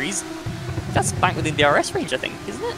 Just off. If he can keep it in this little bit, because Terence is really struggling with the dirty air behind Whitehouse now, and funnily enough, Zabinski's actually going to gain DRS because of that. He was actually 1.2 seconds behind, but he's gained it all back thanks to that dirty air. Dirty air really struggling. I think that's what Whitehouse is trying to do, is get out of dirty air, and it's actually affected Grech quite badly, because Grech's now only a half second ahead, having been 8 tenths ahead at the start of the lap. I'm sorry, 1.3 seconds ahead at the start of the lap. As Hemmingson having a look down the inside of Hamlet, 5th place, but he thinks better of it. So all Constantini are up in 2nd place. Look at that. Zabinski's right on the tail of Grech. This is by no means over. Stephen Lexo's got some breathing room, but it isn't much, and it's going to go away very, very quickly as Hemmingson, Hamlet defending. No way through in this going. Wow, no. He's gone for it. That's not going to work, but good ambition from Martin Hemmingson. As Hamlet actually taps Zabinski going into turn 2. Gets away with it. 10 are all really closing up. There's less than 4.5 seconds from 1st to 10th at this point, which, any of these guys moves and they'll be up on the podium. And then back in P11, it's Simone Iannacco battling with Fran Hemming and Francesca Morante. So the Drive Game Seat team looking again, 2 solid points finishes as it stands. Hamlet up the inside, Zabinski getting to double right-hander. Oh, there's a touch, he's tapped him, and Zabinski's gone off a little bit, he's saved it. Oh, he's gone around, and he's been hit. That's James Pinsker again, and that's a front wing gone, so that's going to take James Pinsker. He's going to have to get that fixed, but again, James Pinsker getting caught up. Last time it was his own lag and he got knocked around. This time get caught up in somebody else's incidents. It's really unfortunate for Pinsker. Yeah, and it's just one of those things. Hamlet went on the inside, there was a bit of a tap, and Zabinski did a really good save to save it initially, but then unfortunately just got a bit too hard on the power and spun it round. It wasn't those racing incidents, unfortunately. But it does promote Shanks up to 6th place. Zabinski's dropped down, he's 14th now, but Howard Krupa is all over him like a cheap suit as they're chopping and changing up in the battle for 9th. But I think Krupa's got DRS on Zabinski, and that car is fast, so we might be seeing Krupa. He's alongside. Just one straight is enough for David Krupa as there's Pinsker peeling off into the pit lane ahead. On DRS, or is that going to be it? Is Krupa going to be through and off on his merry way? Oh, is Hemmingson on Hamlet, we're hearing, doesn't manage to make it stick, and Hamlet again gets out of turn 2. That little knot, though, that separated the top 5 away. Kieran Shanks has got to, he's going to have to work some to make that gap back up again, but it's the top 5 now in the lead group as Hemmingson's looking aggressive, isn't he? He really is. He just can't seem to get around. He's everything he's trying to do. Cracking job of defending. So he didn't have to do much defending yesterday. Really got a good idea of what he's doing. He's taking really nice lines into these corners. Henderson's really struggling in the dirty areas. He's having to turn in quite early to offset the understeer he's going to be getting. And Hamlet just seems to be driving back up to these top 3. Whitehouse seems to be really good in sector 2, but in the sector 3 he comes round to it and he just can't seem to hang on to Lexar in the sector. Terence Gregg just basically getting caught in the middle of a sandwich right now. He's closing up to Whitehouse when Whitehouse has his less good sector, and then Hamlet and Hemmingston are just coming in at him like a trash compactor. It's a beable feeling to be at the end of a train with a group coming up behind you like that. They're still chopping and changing. This is Rick Van Doorn now up to 11th, so Frank Hemming has been dispatched, and nobody's dropped out of that. They have was one of... No, Ian Acker's up to 9th. My mistake. But Rick Van Doorn, that's more solid points for the other Mad Otter car, but look at David Krupa. He's already on the back of this train, and he's going to... Oh, Canning. We've got a bit of a battle going on for 2nd place. It looks like Greg has got a good run on Whitehouse, and Hamlet isn't too far behind either, but it looks like having a... No, he's got... Oh, Lexar, actually, funny enough, is going to have to defend from House. Where's that coming from? The outside. Oh, Greg left the door open. Hemming gone in... Hamlet went in really deep, nearly made contact. Hemmingson and Hamlet are side by side. They're still on the way out, and Greg snuck past Whitehouse. That's a good move. I was surprised, actually. I didn't realise how far gaining on Lexar. Lexar seemed to go, oh crap, what am I doing? Put Whitehouse wide, and Greg's taking a great little change to his Whitehouse trying, and Hemmingson trying. The 2 side by sides. So Hemmingson's past Hamlet, and Whitehouse backs out against Greg, but they're fighting so hard for this 2nd place. Oh, Holmes had a bit of a slide going through the second half of the SS, but he's managed to hold it. He's actually caught Shanks up quite nicely. Shanks is actually probably rubbing his hands together because he's right now. He's within a second of Hamlet, so he's actually going to start getting DRS. All over each other. Hemmingson already looking around the outside of George Whitehouse. As Hamlet's probably going to have a look at the inside here. I think one of them moves out of line, the other one sticks their nose in at this point between Hemmingson and Hamlet, regardless of who they're fighting. But this has got to be absolutely brilliant for Terence Gregg as long as Whitehouse can stay in 3rd, because they're just fighting so hard that Gregg can just drive up to the back now with Stephen Lexo, and then they can fight just one-on-one almost, while everyone else is working out how to get past George Whitehouse. Yeah, Whitehouse having to... I think Greg probably getting held up a little bit there, but yeah, Whitehouse now having to fight, and obviously it's going to put Hemmingson wide, and it's going to obviously affect... Oh, it's a bit of a touch, but Whitehouse very fairly leaves a good amount of space. But Hemmingson will have the DRS, and that will be that, as is Greg going to have a look for the move, for the lead of the race. Looks like he doesn't know what to that car. Whitehouse and Hamlet nearly came together. They're 3 wide for 3rd place. That's Whitehouse getting hung out to dry. He's going to have lost that place. Oh no, is he? No, he's going to come back up the inside. Oh, bit of contact. And that's Whitehouse goes down. George Whitehouse around, so that's going to be heartbreak for the Calamity driver. He's going to fall down. The drive game seat cars both go through. Krupa goes through. There's Rick Van Doorn and Ziobinski going through. That's all the way down to 14th, just ahead of his teammate. But back towards the lead is Terence Gruck instantly now. We see Whitehouse get Terence Gruck already on the back of Stephen Lexo, but already has Martin Hemmingson breathing down his neck. Yeah, I think if Greg had got that move made, I think he might have been game over. I do think Hemmingson's got a very good chance of having this win. Kieran Shanks, by the way, very close, and Jonathan Holmes coming up just behind. Very close to hitting Whitehouse. Whitehouse did a good job to avoid going onto the racing line on that corner, so good job from George not to cause any more accidents, as unfortunately he's down outside of the points. Oh, he's got 1 point, he's got 1 point. So he's battling with his teammate Garrett DeFries over the 2 final points paying positions. And again, Frank Hamming and Matthias Ziobinski side by side. That's for 11th. And Ziobinski's trying to go all the way around the outside. If he makes that stick, that'd be brilliant. But Hamming back ahead. This lead battle is going to be, again, 7 for the lead before long. If they keep going, Simone Iannacco, he's within range if they keep fighting this hard. Yeah, but Hamlet's got he's going to have a really good run coming out of this corner, going on to the front straight. But Hemmingson seems to get a really good run, like a drive out of that corner. But obviously, Hemmingson does have DRS, but as does Greg. And Greg is going to have another move for the lead. Lexar knows exactly what to do with that car, though. He's been doing it lap after lap after lap. But he has braked a bit later. But Hemmingson not quite up there to take advantage. Oh, he's looking at these cameras and just see Martin Hemmingson come flying down the race camera. That was cheeky. That was cheeky. Looking for a pass in turn 2, and both of them lucky they didn't. Well, they came together, but both of them lucky to stay pointing in the right direction there. And yeah, I thought they were around. Needs to seriously be to drive right there, but as long as he's behind Greg and Iannacco, Hamlet can lap just as quick, if not quicker. So he's got to be on the offense and the defense. Ooh, as Hemmingson and Greg both go a little bit wide, but Hemmingson seems to make the better of it. It's just that Lexar was really holding Greg up. I can see them both. See all 3 of these people behind him going much faster, but Lexar was just doing a perfect job of placing his car in the right place, right time to just stop Hemmingson! ahead. Thought he was going into the back of Greg there.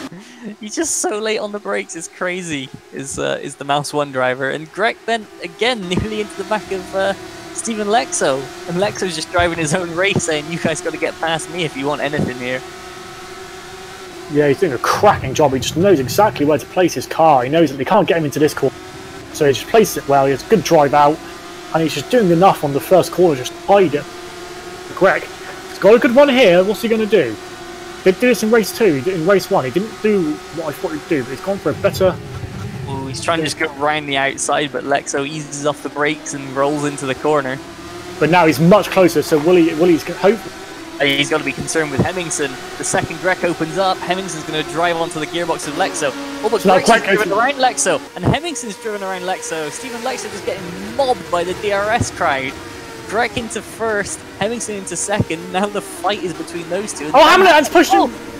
Hamlet's pushed. Yeah, Hamlet's pushed him. Yes, Ben Lambert's pushed him around. It's a bit naughty, really. I think we may see a penalty for that one, unfortunately, from Hamlet. But Kieran Shanks is laughing at this. Look at this. He's gone from about 8th up to 4th. Just from people. But Martin Hemmingson now, he's got Terence Greg between him and the race win. That would be unfortunate for Stephen Lexo. The disciplinary committee will probably be called into action there, but it's going to be now.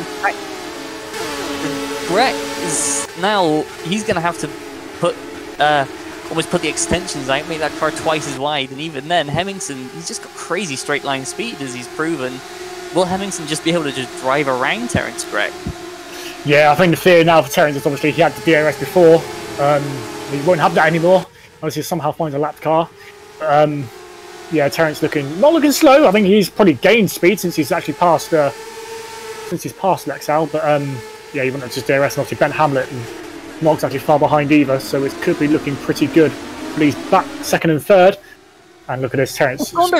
Saunders round. That's out of what was, I think, 5th place, 6th place, something like that. But Saunders around all by himself for RTD, back going again in 8th, and Alex Hemmingson's gone deep against Greg. Hamlet's looking to get back underneath, but he's not going to be able to make it. But Greg's got a little bit of breathing room now. Will Hamlet be he's here? He's looking to the inside. Holmes is having a go at Shanks just behind as well, but what we're going to do for second place. Oh! Nudge. Hamilton tried closing the door. Hamlet still has his nose in. They're still side by side. They're going to be going into turn 2. Hamlet, all contact. Hemmington, half spin. Shanks up into third and Holmes into fourth. They're going crazy here. Turns Greg might win this by just being the last one left pointing the right way at this rate. But it's, you know, Ben Hamlet again, another little bit of contact. Not sure if that one really was his fault or they were just challenging so hard, but they are crumbling here towards the end of the second race. Yeah, so the tyres maybe coming to play. Tyres maybe starting to go off the Greg is a little bit wide, maybe feeling the pressure a little bit. But yeah, I think that one was. I think that one was a bit more 50-50. Ben did go for the move, but obviously just a bit of wheel banging. Unfortunately, Hemmington came away from it in the worst position. But Holmes is really pushing Shanks here for his. And that is now a final podium spot. Shanks needs to be able to. So what we're going to do is see, as Ben is now going to be all over Terence and TSA Racing Epics looking for their first win of the season. You did mention Terence had a first. Can he finally get this victory?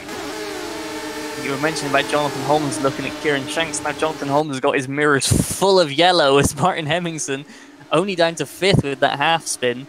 But he's going to be looking all over the back of Jonathan Holmes. And I mean, he's passed him once this race. Can he do it again? Absolutely. Just a quick note. Thank you, Mr. Cameraman Extraordinaire. David Krupa up to 9th place from virtually the back of the grid. So a cracking race for the Mouse 1 drivers no matter what, as Hemmingson up the inside of Jono Holmes, and Jono is just going to concede that one, I believe. And yes, that is Hemmingson back through into 4th place. Factor 2's making funny noises at me, but there's been while this battle for the lead's been going on, it's been crazy for the top 8, top 10.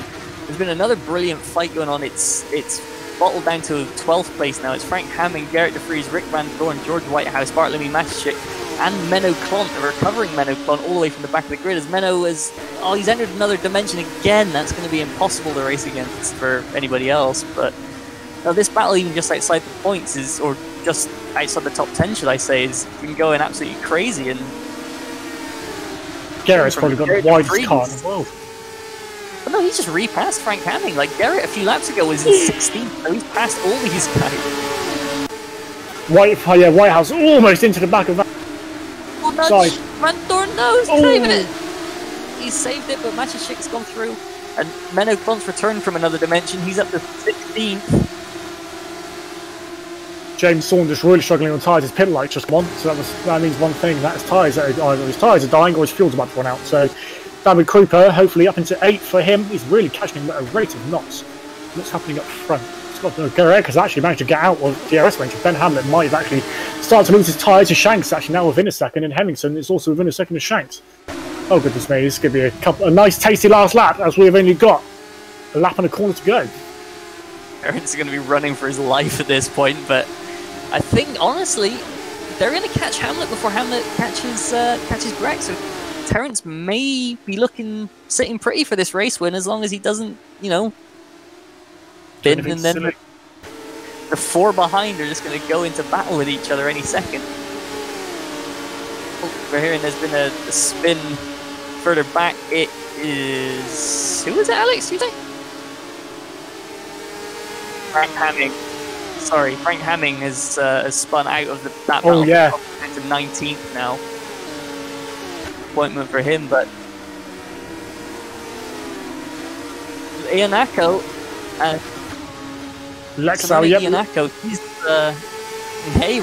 up to 6th now. He's just nipped past Stephen Lexo, so those two are going to go into battle. James Saunders right with them, although his Hemmington and Shanks. Hemmington and Shanks side by side through the S's. Shanks just about keeps the place, but Shanks is going to be really giving it. Oh, as Hemmington goes wide! Good save, but here comes Holmes. He's not quite going to have enough space, but Hemmington really struggling on tyres as now. Jono has had a really good run out of that double right. Is he going to have a look? Possibly not. Hemmington feels the need to defend. Holmes. It's Hemmington! Oh, he's missed his breaking point by a mile! He's still alongside, though. They're still side by side. This is really giving Kieran a bit of breathing space, but Holmes can't quite make the move steep. But Hemmington really feeling the pressure now. Everything's kicking off. Everyone's leaving it all on the table as James Saunders all over the back of Stephen Lexo. David Krupa catching them fast, but I wish this race would go another 10 laps, Tom. final corner. It's a very well done, very well managed race for this from Terence Grech. He's going to come around the final corner. And for this crazy race to Malaysia, it's going to be a win for Terence Grech, a win for TSA Racing with Apex. A strong second again from Ben Hamlet and Kieran Shanks from 8th to 3rd that time. The Academy graduates. Further back, Krupa manages to sneak past James Saunders. So those two guys, Saunders and Krupa, from down the back of the grid up into the top 10. So great finish for them as we're still getting close battles to the line as Menno Klont just sneaks the final point from Rick Van Doorn. The drivers crossing the line in battle, but so full run down. Terence Grech is going to have taken the win ahead of Ben Hamlet and Kieran Shanks. Martin Hemmingson, the win in race 1, only 4th in the second race, but after an absolutely crazy race that involved the half spin. Jonathan Holmes, 5th place, solid points for Crossfire. Simone Iannacco for drive game seat. Now that is a drive he can be very proud of from 12th, I believe, up to 6th. Far exceeded his race 1 pace. 7th place, Stephen Lexo was running really well for the first 10 laps and got, into a bit of contact and ended up backwards. Good result, good recovery. 7th place regardless for Stephen. David Krupa from 30th up to 8th, so plus 22 for the second Mouse 1 driver. Just makes it 3 Academy graduates in the top 9, so for sure, guys, you need to be tuning into the Academy series. Might see the next Formula Challenge stars. Francesca Morante brings it home for the second drive game seat into the top 10, ahead of Mateusz Jabinski, who I think he definitely was shuffled. No, he was involved in the crash with James Pinsker. So 11th, good result for Jabinski, all things considered. Garrett de Vries with a fantastic run up to 12th. That's plus 11 or something for him. George Whitehouse, unfortunate, down in 13th after going round. Bartlomew Meshishik makes it a double points finish for PLS, ahead of Menno Klont from the back of the grid, another dimension, rounding out the points finishes with a double score for Crossfire. Just pipping Rick Van Doorn, so no race 2 points for Mad Otter. Paul Holt finished 17th ahead of Philip Koenig, Yannick Malaika. Rhodes, Frank Hamming, who was doing so well and had a closing race spin to drop him out of the battle for 12th and down to 21st. Rodrigo Carvalho is going to finish 22nd. Sem Wong rounding out those who stayed on the lead lap, and Tony Janssen also made it to the finish. So compared to the first race, lots of retirements here with James Pinsker, Alexander Ragosa, Giuseppe Saracino, Arjen van Putten, Sandeep Singh, Miguel de los Rios, Dionysis Faros, and Casper Michalak around all the retirements. It's like crazy race 2 as per usual there, Tom. Yeah, obviously it gets a little bit more crazy in race 2, but really some cracking battles all the way through the top 10, really. I didn't really know where to look, did you, really? I mean, you're different leaders. Lexal was doing a superb job. Unfortunately, just got eaten alive by the DRS train in the end, and then there was a few issues in and around the podiums, but yeah, I couldn't predict that podium. Kieran Shanks obviously must be laughing his head off going from 8th to 3rd without having to do a real overtake on track. So great job from him. TSA Racing with Apex, obviously 1 and 3 as well, so that really stamps their authority on the championship lead. John O'Holmes, some good points as well for the championship. So yeah, very interesting race for the championship as we get to start. I mean, as you say, where to look? Throw a dart at a dartboard, wherever it lands. Look at that position. You're probably gonna find a fight. It was insane. Like, we were spending most of the race focusing on the 8-way battle for the lead, would you say? And then just behind that, there was another 6 or 7 guys in a duel for 12th and back. It was all over the place. It was brilliant stuff to watch. But yeah, Terence Grech. You said before the race he was 1 point off the championship lead. I don't think it takes a math genius to work out that our new championship leader is Grech, and we have him here now. Terence, that was a fantastic run from you in the second race, taking the win. It's like from your perspective. Hi guys. Yeah, well, to be honest, I didn't expect this win. Just keep calm. And I know that I had a very good pace, and I stayed behind.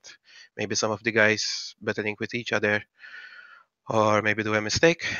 And yeah, I just had a good pace and just went to overtake them, and yeah, that happened. So yeah, I'm so happy.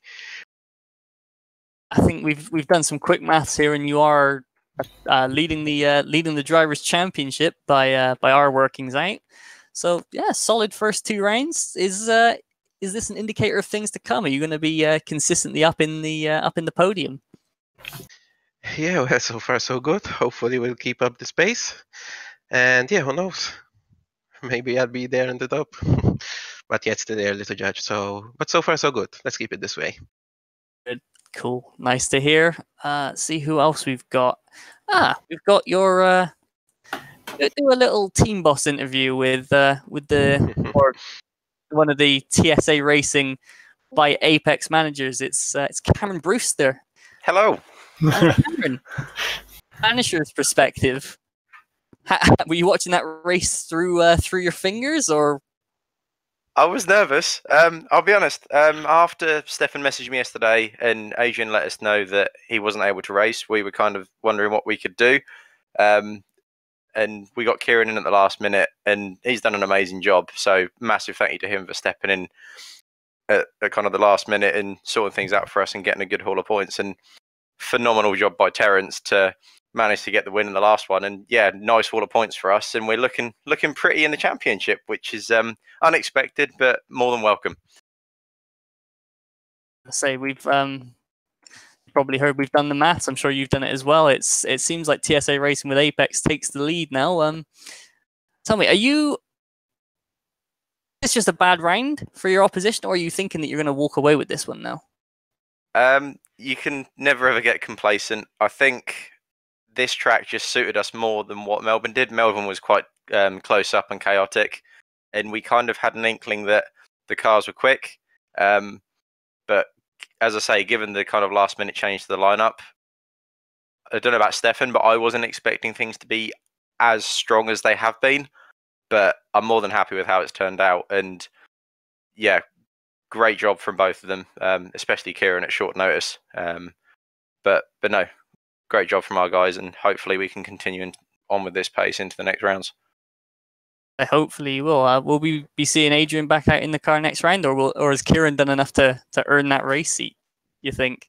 Nah, we'll get Adrian back in, but for definite, Kieran's efforts haven't gone unnoticed. So me and Stefan will be having a chat shortly. But no, he's done a great job. I say that guy, he showed his pace in academy yesterday and got of a chance to race, but showed his credentials here today, just staying out of trouble and in that second race, just picking up places. And yeah, I wouldn't be surprised if he got snapped up by another team. So you have to work quick with that one. Oh, we will do. Me and Stefan, we know what we're doing. We'll work quick. And we have one final interviewer for today. It's a man who returned to the 2018 mid-season bad luck for Sandeep Singh. It looked like a game freeze from the guy in front of you, Sandeep. What were you seeing from your perspective? Yeah, the same. Yeah. So no points in race 2, which sucks. Oh well. That's unfortunate. Your race 1, how did it go, do you think? Could have gone better. I thought I was getting a bit held up, but then Pinsker had like a game freeze, and luckily when he had a game freeze, we didn't get damage. But he ended up going into a spin. I got to carry on, and then I managed to. When I was lapping, I was going a little bit quicker than the front twos, but I don't know if they were just cruising or not. But I knew I had tyres anyway to go the whole race to push on it, so I don't know. Maybe if I had a better start, I might have been able to get second. But yeah, podium's better than nothing. And say, as you can probably attest to last year, it won't go right for you all the time. So going right for you half the time it's better than nothing. Yeah, it's like, well, it's quite a few people on the grid got the same issues over and over again. So hopefully it can get fixed as soon as possible.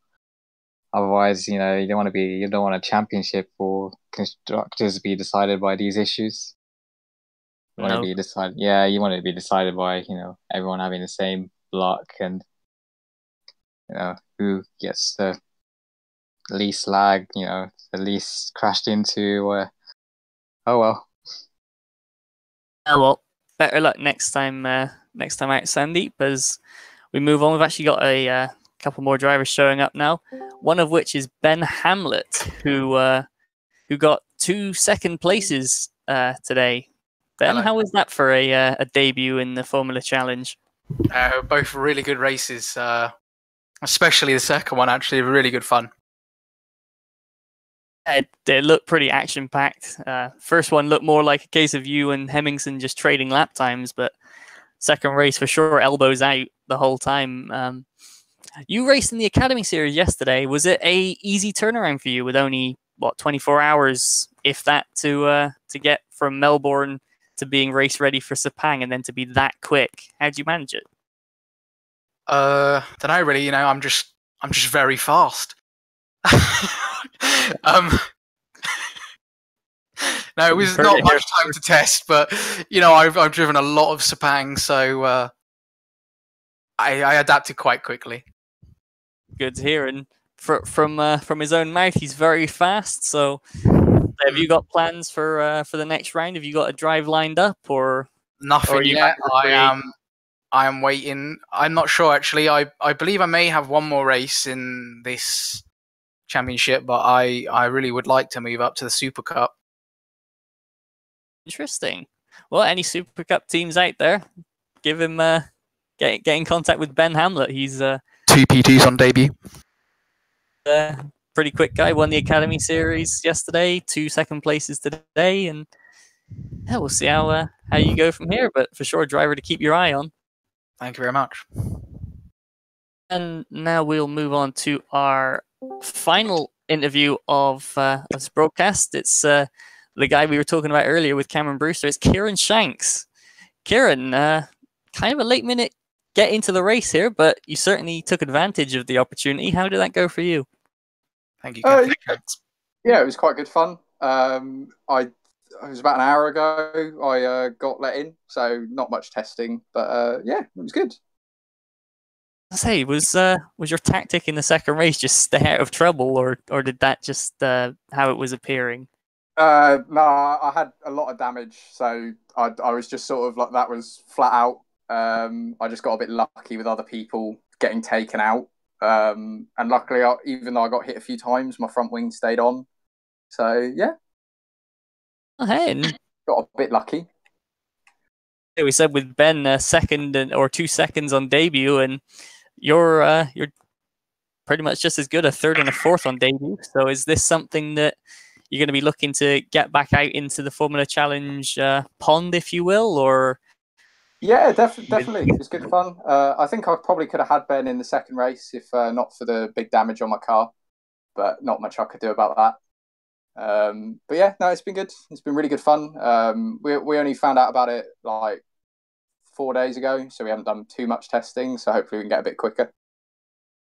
Oh, that would be a scary prospect, a quicker Kieran Shanks than what was out there today. But no, go for it, and hopefully we'll be seeing you on the grid again before too long. Yep, cheers. It was really good. I say, Tom, 2 very action-packed races at Malaysia, and the rain stayed away. Yeah, that was definitely made things different. Yeah, We may have lost Tom Parker again. But sorry, hey. Sorry, yeah, two good 2 very good races. Well, spiced up a little bit, but still, we had 2 really, really good races overall, and hopefully, fingers crossed, it'll keep it up for the season. We've still got 14 rounds left, 28 races, so it's anyone's for the taking. Obviously, TSA Racing, Apex, and Terrence have taken the lead at the start. But like I said, 28 races to go. Can they keep it up, or can someone such as Crossfire, RTD, or KC keep them on their toes? Or can Mouse 1 continue there? Yes, absolutely.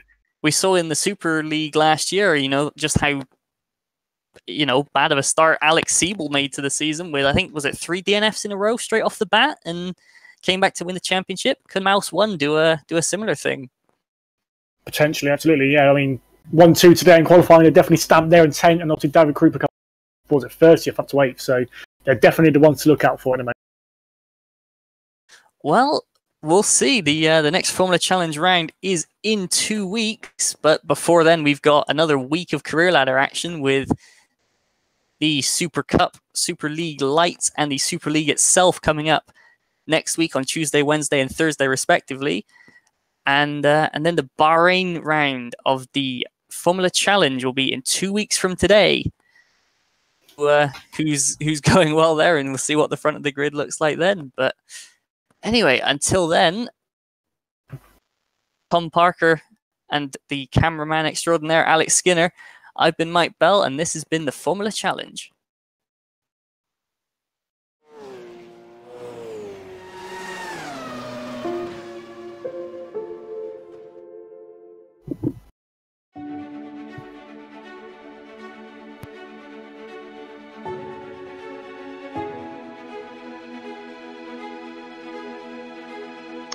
Thanks, guys. I'm off. See ya. Cheers, mate. Well done. See you later. See ya.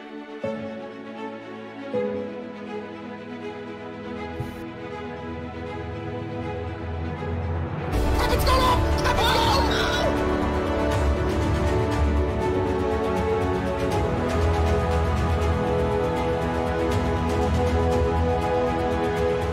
Cannonball rolling! Who's completing her? He's gonna get... Oh, it's Jumbo! He's gonna pass them both on the wet part of the